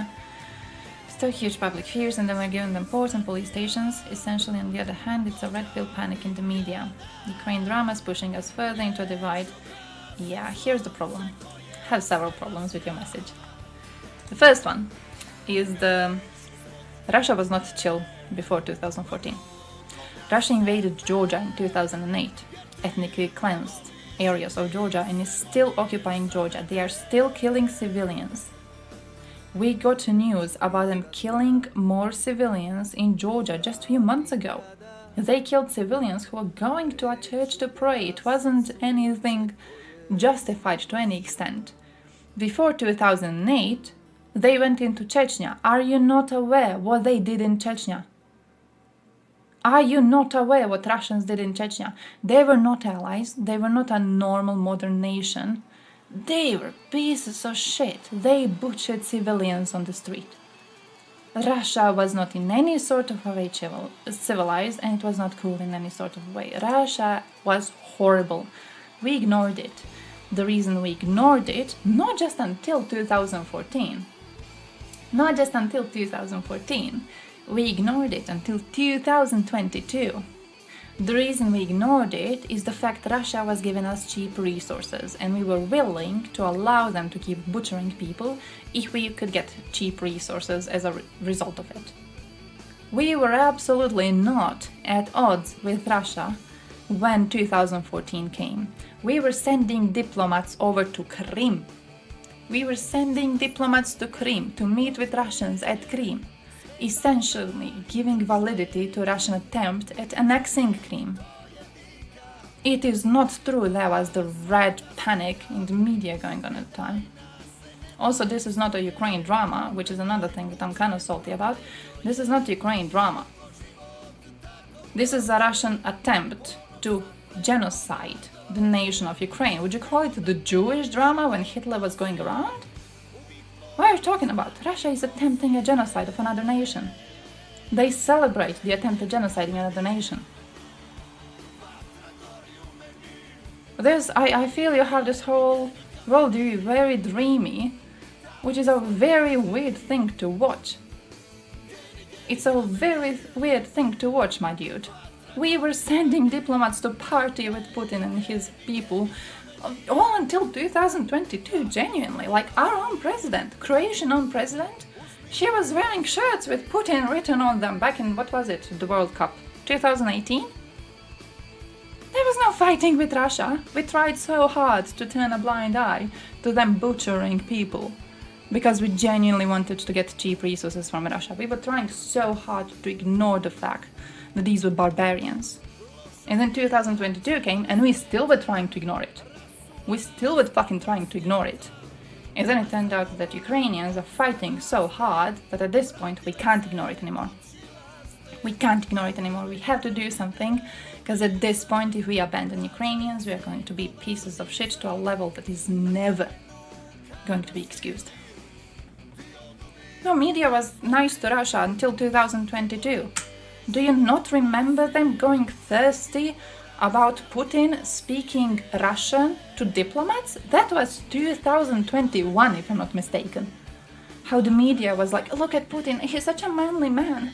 Whenever he goes to speak with diplomats, they all speak in English. He always speaks in Russian. He knows English, but he speaks in Russian anyways because he's a strong, manly man and he's proud of his language. Look at his strong leader. We should have someone like him, shouldn't we? Do you not remember that?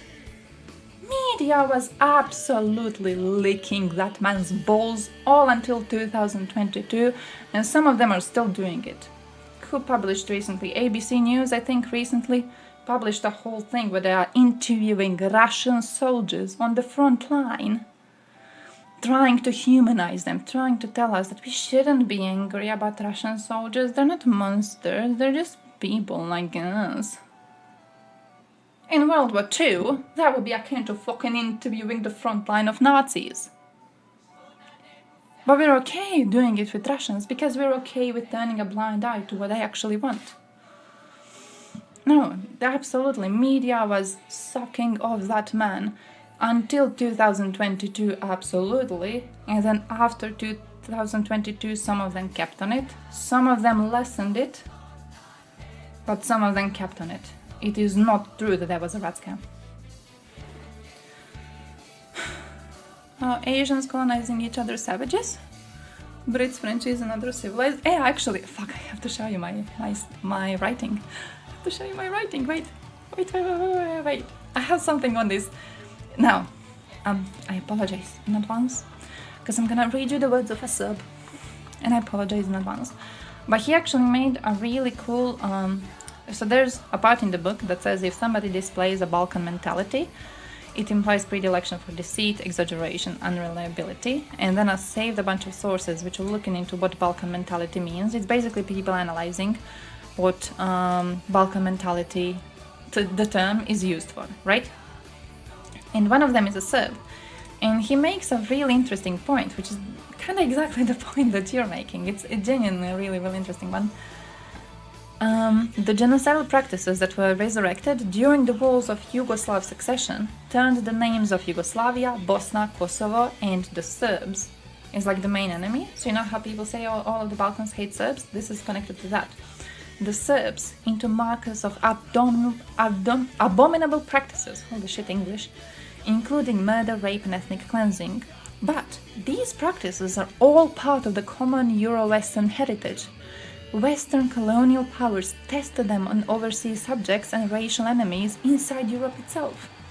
The very identity of most NATO nations is in fact constituted through the suppression and rejection of those others, whose existence is seen as alien to the common ancestry of the West. The Serbs are a perfect phantom. They are violent yet minuscule, and they perform the cultural role of a scarecrow for the US-led West.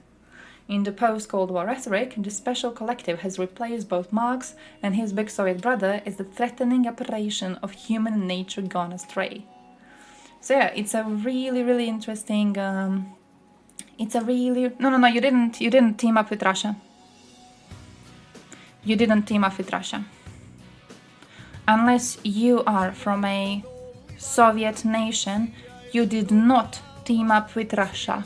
You teamed up with the Soviet Union. You did not team up with Russia. The distinction is incredibly important to be made.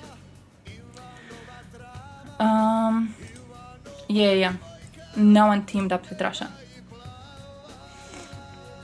But basically the whole writing, the whole article is about how the West has built this global identity, which is like, civilization, a modern nation, stuff like that, which in a way I do agree that their way of living is way more civilized, but at the same time the stereotype of Balkan as a place where like some unique crimes have been happening has remained in big part because the West reached this civilized point before we did. So the West moved away from doing genocides. The West moved away from, trying to ethnically cleanse areas of its own countries. The West moved away from it. And then because Balkans reached this point later, because we were always ruled by someone else, And then when we got nationalistic freedom, we actually started fighting at that point, right? We started this way later than the West did, and because of that, the West has seen us as barbarians, despite the fact that they did the same thing. They did the same fucking thing. It's alright to be condemning our crimes at the time that it was happening, and it was alright to bomb Belgrade, absolutely. But the fact that the stereotype has remained, right? Like when people think of Frenchies right now, they think of what? Croissants and wine and Paris smelling like piss? They don't think of genocide. They don't think of ethnic cleansing. But when they think of Balkans or the Serbs, they do think of that, right? It's like the unfairness in the way that these people are being portrayed. Yeah, Ukrainians did have one of the highest casualties, true. Hire people who are willing to work for a lower wage, especially nowadays. These people are usually women and people of color who already have little rights and are oppressed. These people might not be properly trained or have the appropriate knowledge to work in that position, which leads to a worse end product. No. Elon specifically talked about policies which are meant to encourage less racism and sexism when it comes to hiring procedures. This is not about companies getting low-wage workers. This is specifically about them hiring women and people of color, like intentionally hiring those people. You're mixing up the claims. This was specifically about the idea that companies are encouraged to hire more women and people of color, and this is why they hire people who are of lower ability to do the job. I know the policies he's talking about, that's why I'm telling you, you're talking about something else. This is not an answer to what Musk claims, because Musk claims that his idea is basically there were mostly white men hired to work in the industry, and white men are the ones who are able to do this job. And then the woke world pushed for policies that meant that companies have to hire more women and people of color. And then when companies started hiring more women and people of color, in order to hire these people, they had to lower the standards, right? The idea is that the standards were changed. The idea is not that more low-wage workers are hired, but specifically that the standards had to be changed. It is based on merits already. There's no evidence that the standards are being changed in order to allow more women and people of color into the workplace. There's absolutely no evidence for this. It already is based on whether you can be working at this place. It already is based on your credentials.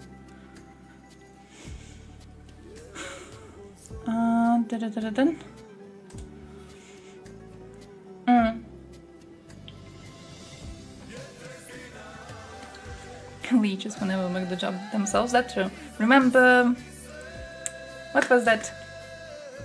See, like this. Happens when it comes to DEI, and what he is remarking on is true. I would be terrified if I got onto like the plane that. and I saw a woman flying the plane, and I know that we have the United CEO saying that he just wants to fulfill a quota.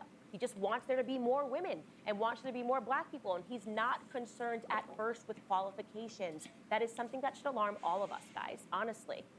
But unfortunately, that is the reality of what happens when it comes to DEI. Like, do you understand the bullshit you're fighting against? Because that's the bullshit you're fighting against. This isn't about them hiring low-wage workers. This is about the idea that they're lowering standards specifically to hire women and people of color. Not the idea they're lowering the standards specifically to hire more low-wage workers, and then these just so happen to be women and people of color. No. These are two completely different conversations that you're having. But yeah, Musk is a piece of shit overall, so like, yeah. The way Musk worded it really just made him sound really incredibly stupid. he didn't even have an answer to that. Did I save the clips on that? I wanted to save some clips on this. Man didn't have an answer. He was incredibly dumb on the whole interview, which I actually kind of enjoyed watching because I think it showed rather clearly wasn't this one. It showed rather clearly that he is not used to his opinions being questioned. So I kinda enjoyed seeing that. You know, it's like you know how strong his positions are. They're not. He's just used to people cheering for him. Yeah, he's not used to thinking overall, I would like to say. In which Lemon actually asked Elon tough questions, which led to some awkward, embarrassing, and I have to unsettling remove my answers obsidian. from Musk. Now, Lemon isn't a great dude either, but with that acknowledged, Here Musk it is. is a billionaire with a huge Gotta figure out a platform way and to do this real quicker. impact on his followers' thinking. Now I'm just So in clicking light of around. that, here are the 3 wildest things Elon Musk said in this interview. First, he continued spreading this. There's a basic incentive, there's fundamental, that for the Democrat Party to foster and usher in a large number of illegals. And you don't need a conspiracy in that case because you have a very basic incentive. You could say I'm wrong about that incentive, but that's my view. No, there's no evidence for this. Musk is just taking a made-up scenario that I guess scared him and now is publicly speaking out against the made-up thing. But you know what's actually real? The stuff people do because they're scared of the made-up thing. Second, Musk claimed that his specific imagined Oh yeah, he's iteration always of like, interesting. diversity initiatives Remember when he would was big on lead to more people bigotry? being unalive. The standards are lowered. Oh, this. Then the probability that the surgeon will make a mistake is higher. So, studies show he's wrong about this. Increasing diversity does not inherently mean standards are lowered. The outcome is actually the opposite. More diversity in healthcare can help underserved communities access better care. Women have also historically had serious health issues missed because research historically focuses on men. But when presented with the reality that studies exist providing the evidentiary basis for diversity and inclusion efforts, this was how Elon reacted. Studies show. Yeah, well, we can look him up. Third, Elon said we need to move on from racism and that talking about it means it'll never go away, which is like not how anything works. Take a listen. We are all descended from slaves. Well, Oh shit, yeah, this one. talking about it nonstop, it will never go away.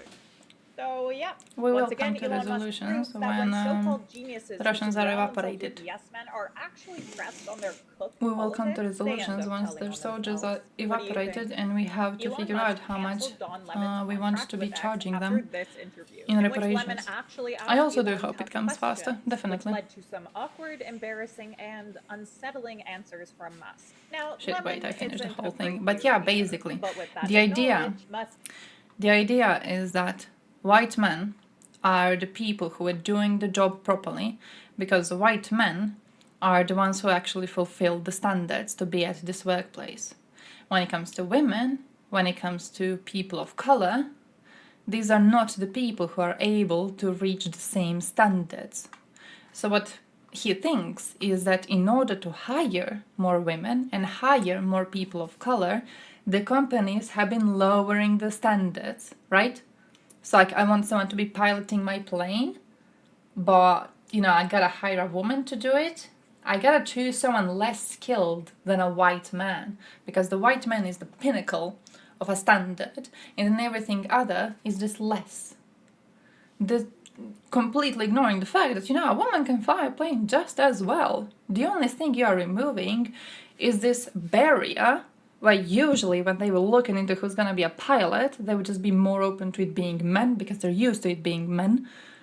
And now it's not allowed to be doing that anymore. You have to properly pick a candidate based on their actual ability to do the job. You can't pick the one just because he's a dude. But he is ignoring that fully, and he genuinely thinks that in order to hire women and people of color, we need to lower the standards, which, yeah, absolutely bullshit. Bullshit, no reason to believe in that at all. And also, he went against the idea that he was under the influence of drugs You do a while lot of it tweeting. at night, like late at night. So when you're doing that's this, true. are you sober when you do it? Almost always, yeah. Under the influence of By anything? destroying Russia? Yeah, by No, destroying I Russia. don't drink. I don't really. No.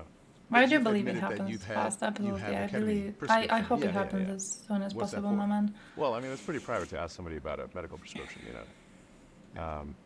But it's. I think Significant it's something I'd say, among like, the lower there are class willing times to when I voluntarily have, enforce status quo.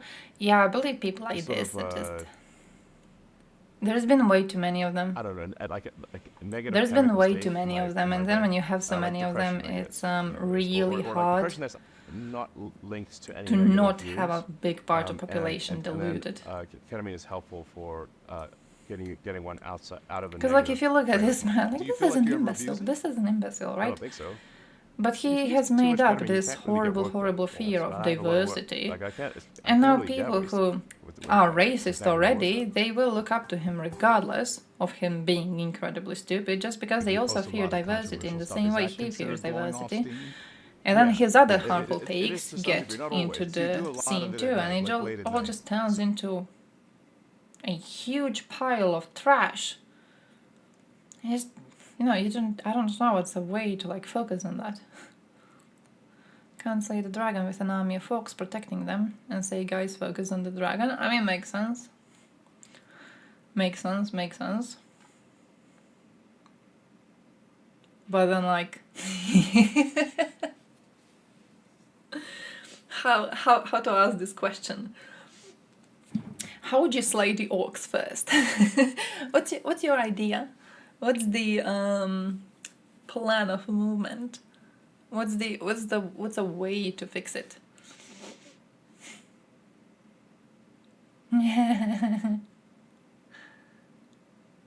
Oh, I just saw this. Fair. Oh shit, fair. West wants Russia to survive, not fall into smaller countries are ridiculous. Russia didn't make BRICS. Go Google BRICS. Russia didn't make BRICS. Bullshit. BRICS is not a fuck you to the West. BRICS is, bro, like 2 strongest BRICS members literally go up in the mountains every once in a while and have their militaries beat each other with sticks. The fuck are you talking about? BRICS is dead. There's nothing about BRICS. This is like early 2000s theory when people were talking about BRICS. What was it? Creating their own money? Oh, creating something that's gonna take the dollar out. You guys remember that? And they were like, oh, yeah, BRICS is going to create its own currency. As if China would ever allow the dirty, disgusting hands of a non-CCP member having anything to do with their economy. You think the Chinese would ever allow it? Man, dude, no chance. And then to Russians, corrupt as fuck, and India, their main geopolitical enemy on that side. Bro, man, that was ridiculous. That was like when people say, that like, who was it who wanted to create a union of African states and then create like an African dollar, and it was supposed to be stronger than the dollar, than the actual dollar. Oh wow, like they would never do that. They would never do that. There's no chance that would ever manage to work. Never, it's never going to work. Oh, dude. Made nuclear announcement against China. Yeah, and China was like, yeah, we're not going to be supporting Russia if it uses a nuke. China said it's going to respond to Russia strongly if Russia dares to use a nuke. Come on!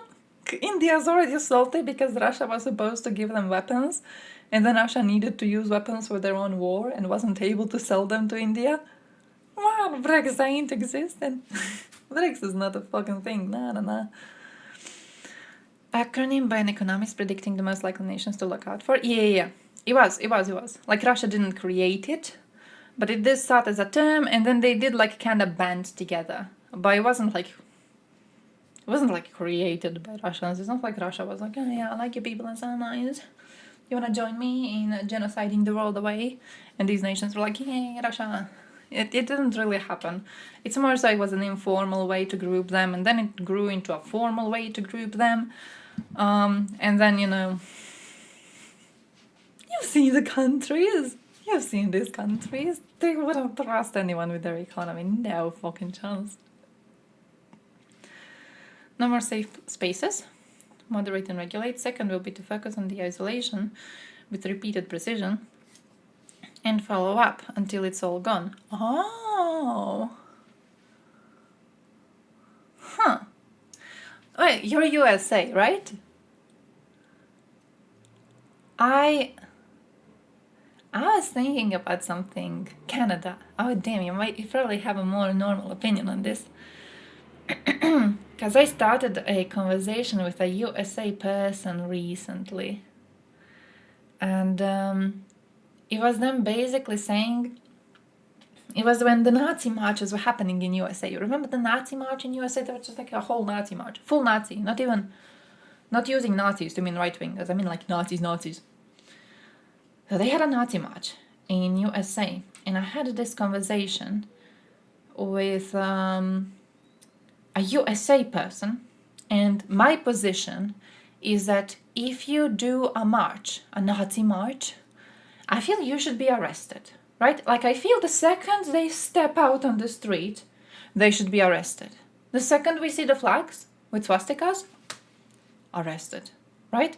I don't feel there's any reason that you would see these people in your cities waving their flags around, and they just like have masks on it so their businesses can't fire them, but they're just waving the flags around and being Nazis, and everyone's like, yeah, these people are being Nazis, freedom of speech. I'm pretty sure that like fucks up the nation overall. I made a comment like that, like, isn't this fucked up? Isn't this fucked up? Like, I'm pretty sure this is like, I wouldn't feel safe living in a place like this. And so many people are like, oh yeah, no, it's actually alright, because if you arrest them, they're going to be Nazis in secret, but now they're Nazis in public, so it's a good thing. Which, like, I don't think it is. Unless them being Nazis in public is followed by consequences, right? But like, why is it better that they're Nazis in public if they're just allowed to be Nazis in public? That means you're just allowing Nazis. That's like just allowing Nazism. You're not doing anything to them. They're not getting beaten up in the street. They're not getting arrested. They're not getting, their identities revealed and then fired from the jobs. Nothing's happening to them. They're just being Nazis on the street. You're just allowing Nazis on the street. You're not improving anything. You're allowing Nazis. It was such a weird view, and I tried to like question them on it, and they all just keep on going back to the Constitution, which like annoys me, because I don't know how important the Constitution is really in my worldview, but it was such a weird conversation to have with those types of people, because like, I think it's interesting, the idea that they should be isolated and there shouldn't be any safe spaces for them. I feel it would be like a complete opposite of that, of the current USA situation, right? It would be the complete opposite. It would be basically like, we have a report, you got an extremist group chat going on, we can arrest you based on threats you made there, which is something that I think I would be generally supporting, to be completely honest. It's just like, it's completely against everything USA believes in, and considering the fact that they are currently the strongest country we got in the West, I am rather concerned about the fact that they're very unwilling to do anything about the issue. I'm very concerned. Like, no matter what sort of regulations we push. Who was the politician recently? I saw people on Ska de France channel bitching about this. It was so enjoyable. But there's this politician who, European one, he was like in a very extremist group chat, and they were sharing very racist shit. They were sharing some horrible shit there. So he got arrested, deservingly. In my eyes, fully deservingly. But they constantly were like comparing about how he got arrested for, being extremist in a group chat. And how different this is from a situation in USA where this sort of speech would be allowed. And then I'm pretty sure it was Elon Musk himself who made several Twitter posts about this, like bitching about Europe holding on to these standards. And the thing is that, like, you allow Elon Musk, a Nazi sympathizer at this point really, you allow him to present the opinion that controlling and isolating and punishing Nazis is inexcusable. What you get is you got some European fans agreeing with them. As the strongest country in the world, they're not doing a good job of regulating the types of people they allow to have a humongous platform. And I do believe that this lack of regulation is also affecting us. Social consequences of your speech are within reason. Yeah, see, I think that when it comes to speech being protected, I think there should be a clear line drawn between like having a differing opinion or criticizing the government, for example, which is absolutely things that should be allowed. But like going full Nazi is something that should be dealt with by the law itself. I don't believe going full Nazi is something that we should expect a society to be, dealing with. If that same individual you're talking about would have the same views if these Nazis were showing pro-IS messages. Oh, that's interesting. Oh, that is interesting. I don't even know. Huh. I'm gonna ask that last time. That's a very interesting point of view. Like, I don't know. I don't know. I have no idea. Now that I think about it, yeah. I'm gonna use it next time I stumble into a conversation with one of them. I'm gonna do it purposefully. I'm gonna be like on the lookout today on social media, just like who can I fight with so I can get them to answer this question. I don't know. I don't know, truly. Huh. You made me rethink. You made me think about this. I'm pretty sure they wouldn't, but also I don't know.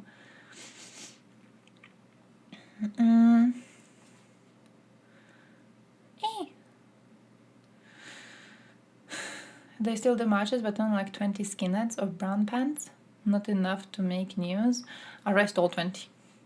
Arrest all 20. Arrest every single one of them and then arrest them some more. Arrest them again.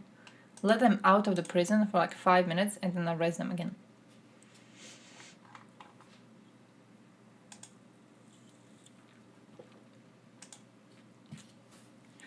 Also, yeah, I'm not gonna be late to a job, but I am maybe gonna be late to my doctor's, so I do have to be leaving relatively soonish. 4.5 billion in aid to Ukraine has been transferred out of 50 billion?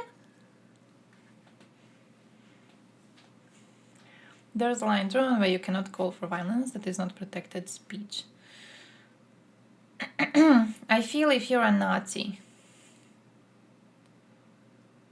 I feel if you're a Nazi, I feel you're inherently calling for violence by every single second of your existence. I feel you can't be a Nazi without calling for violence. Like, there's no Nazi views, really, that exist that would be not a call for violence. So yeah, if there's a line drawn, I do feel like people participating in Nazi parade should have been immediately arrested. It's not searching for Nazis. They had an actual Nazi march in USA. Did you not see the Nazi march in USA? Who said it's like Charlottesville or something? I'll just type in Nazi march USA. Like actual Nazi march. Actual Nazis. Not like, oh, right-wingers. Ho ho ho, Nazis. No, Nazis. It's the Nazis. Tonight an ugly They got like swastikas and shit.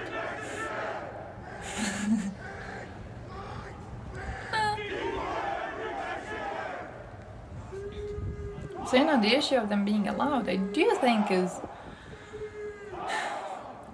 how to say it, on the side of the system, I would agree that,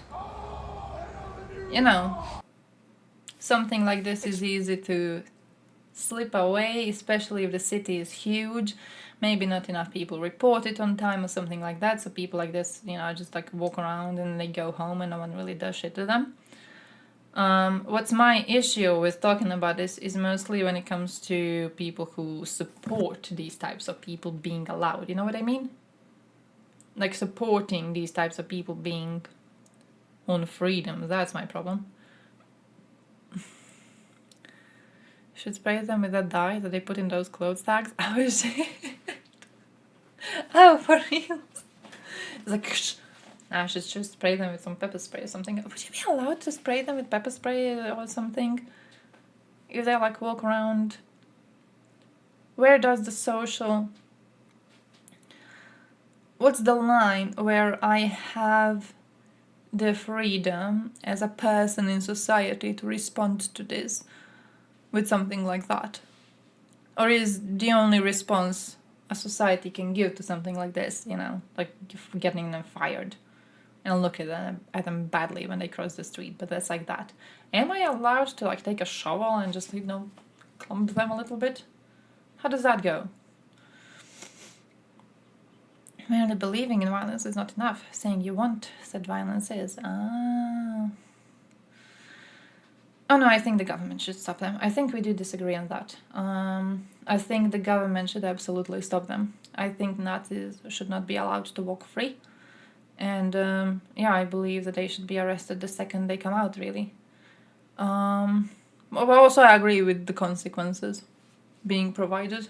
Consequences should be provided when it comes to everyone connected to them, but not necessarily participating in this. So like if they have an organization, part of the organization goes out to march, the other part of organization stays at home, their identities should also be revealed because they did not go out to march. Not sure what you should be able to charge them with, unless they had like some horrible threats or something said in chats or whatever. But their identity should be revealed. You should know who's the trash among you. One of them killed a protester, injured 20 others with his car. What? Protesters were crossing the road? We just rammed into them. What a piece of shit.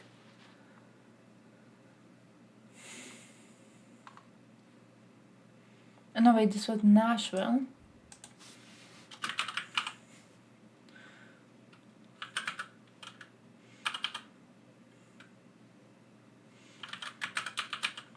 What the hell?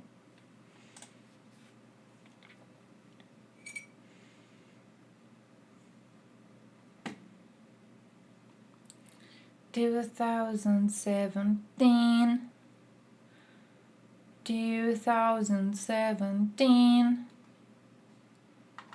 Unite the right. Oh. Oh.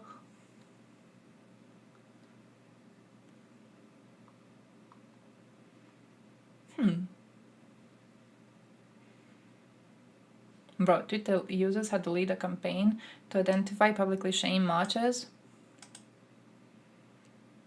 Man.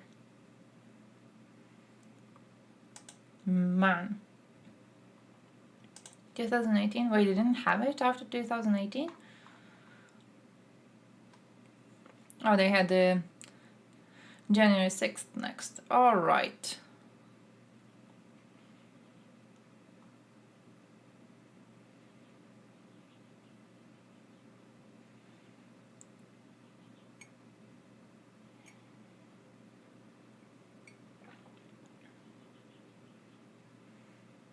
Man. Oh, ridiculous.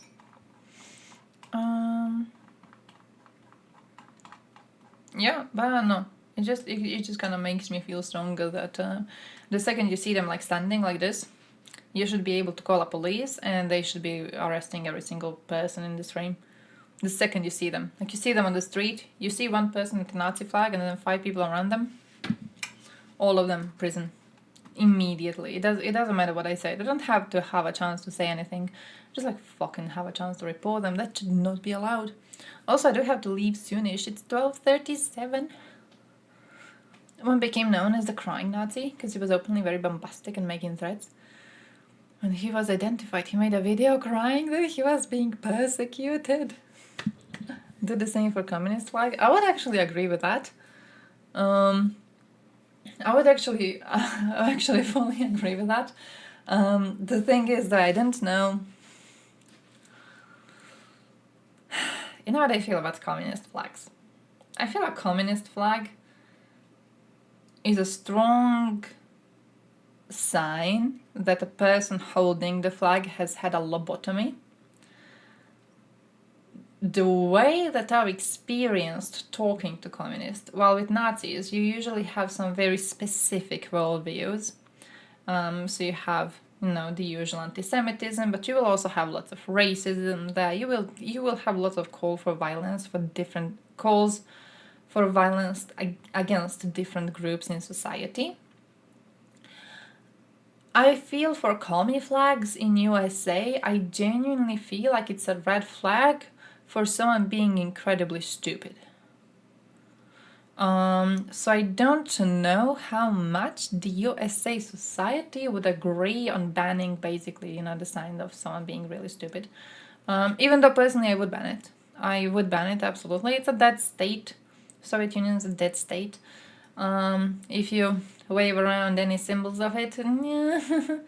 But it's also like, are these people genuinely trying to start some form of violence? Or are they just really, really dumb? But then also I feel the same excuse could be made for Nazis. Like, are these Nazis actually, planning to ram someone with a car, or they just trying to play edgy and walking around with Nazi flags? I feel I've changed my mind on this. Yeah, make them both illegal. Make them both illegal. Make them both unacceptable. Sure, we can do that. NBC? We can do that. We can ban all. Oh, 20 years to life for the first-degree murder charge and will be sentenced at a later date.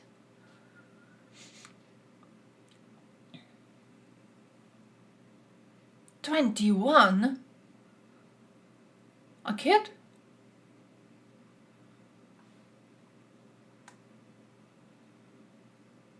A kid? About politics? What about politics? We can ban all. I mean, both Nazis and Soviet lovers are extremists. I would be okay with both of them being... both of the flags being controlled. Look, Tito had some alright policies, you know what I mean?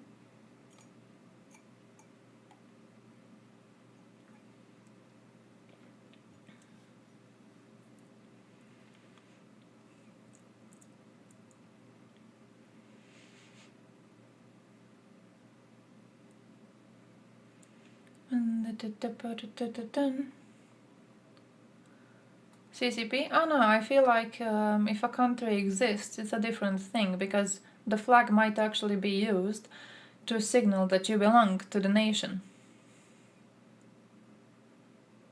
So I feel like when it comes to Chinese flag, for example, I feel that should be allowed. I feel that's alright. When it comes to the Soviet flag, though, I think, you know what I think, genuinely? I'm gonna be unironic with you. You know that time in USA history when they saw the Soviets as a threat to USA itself? Thought that was kind of based. I long for the return of these times. Where they're like, yeah, fuck the Soviets. Fuck the Soviets, you're not allowed to be waving their flags around. Strong case of nostalgia. They can eat shit. They can eat shit if they have nostalgia for a system like that. I feel it would be used very much as like Yugoslav flag is used in Croatia, to be honest.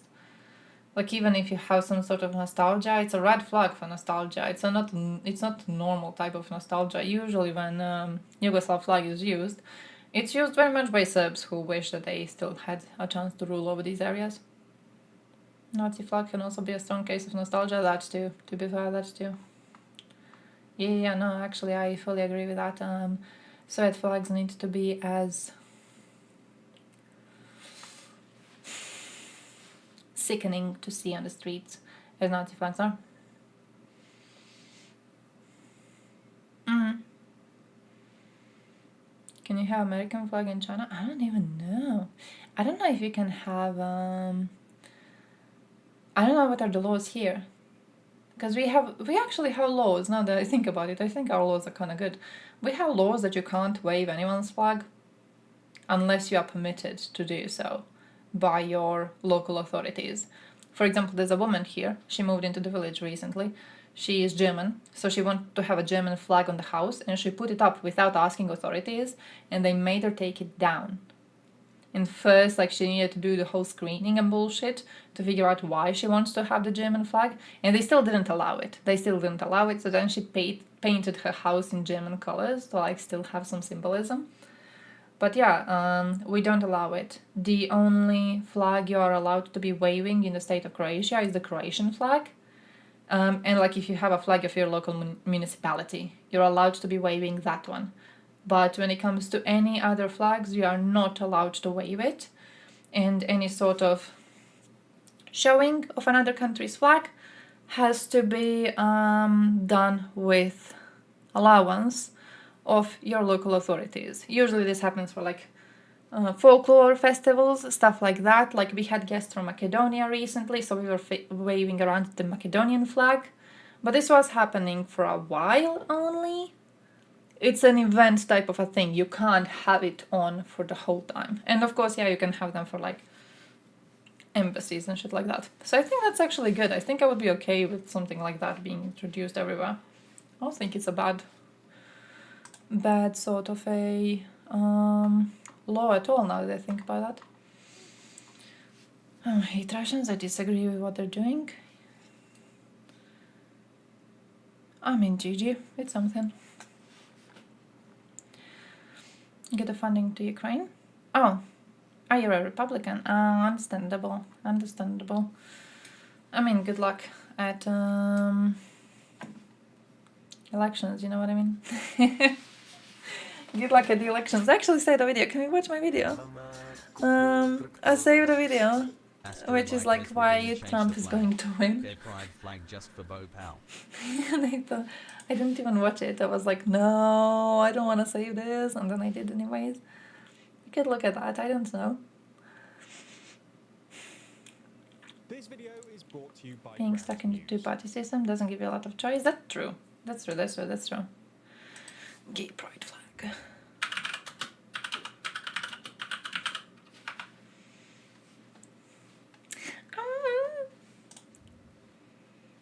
Whoa, a copy. I have two of them opened. Which one is which? Oh, this is this one, alright. Incredibly smart, Vicky. Incredibly smart. Genius.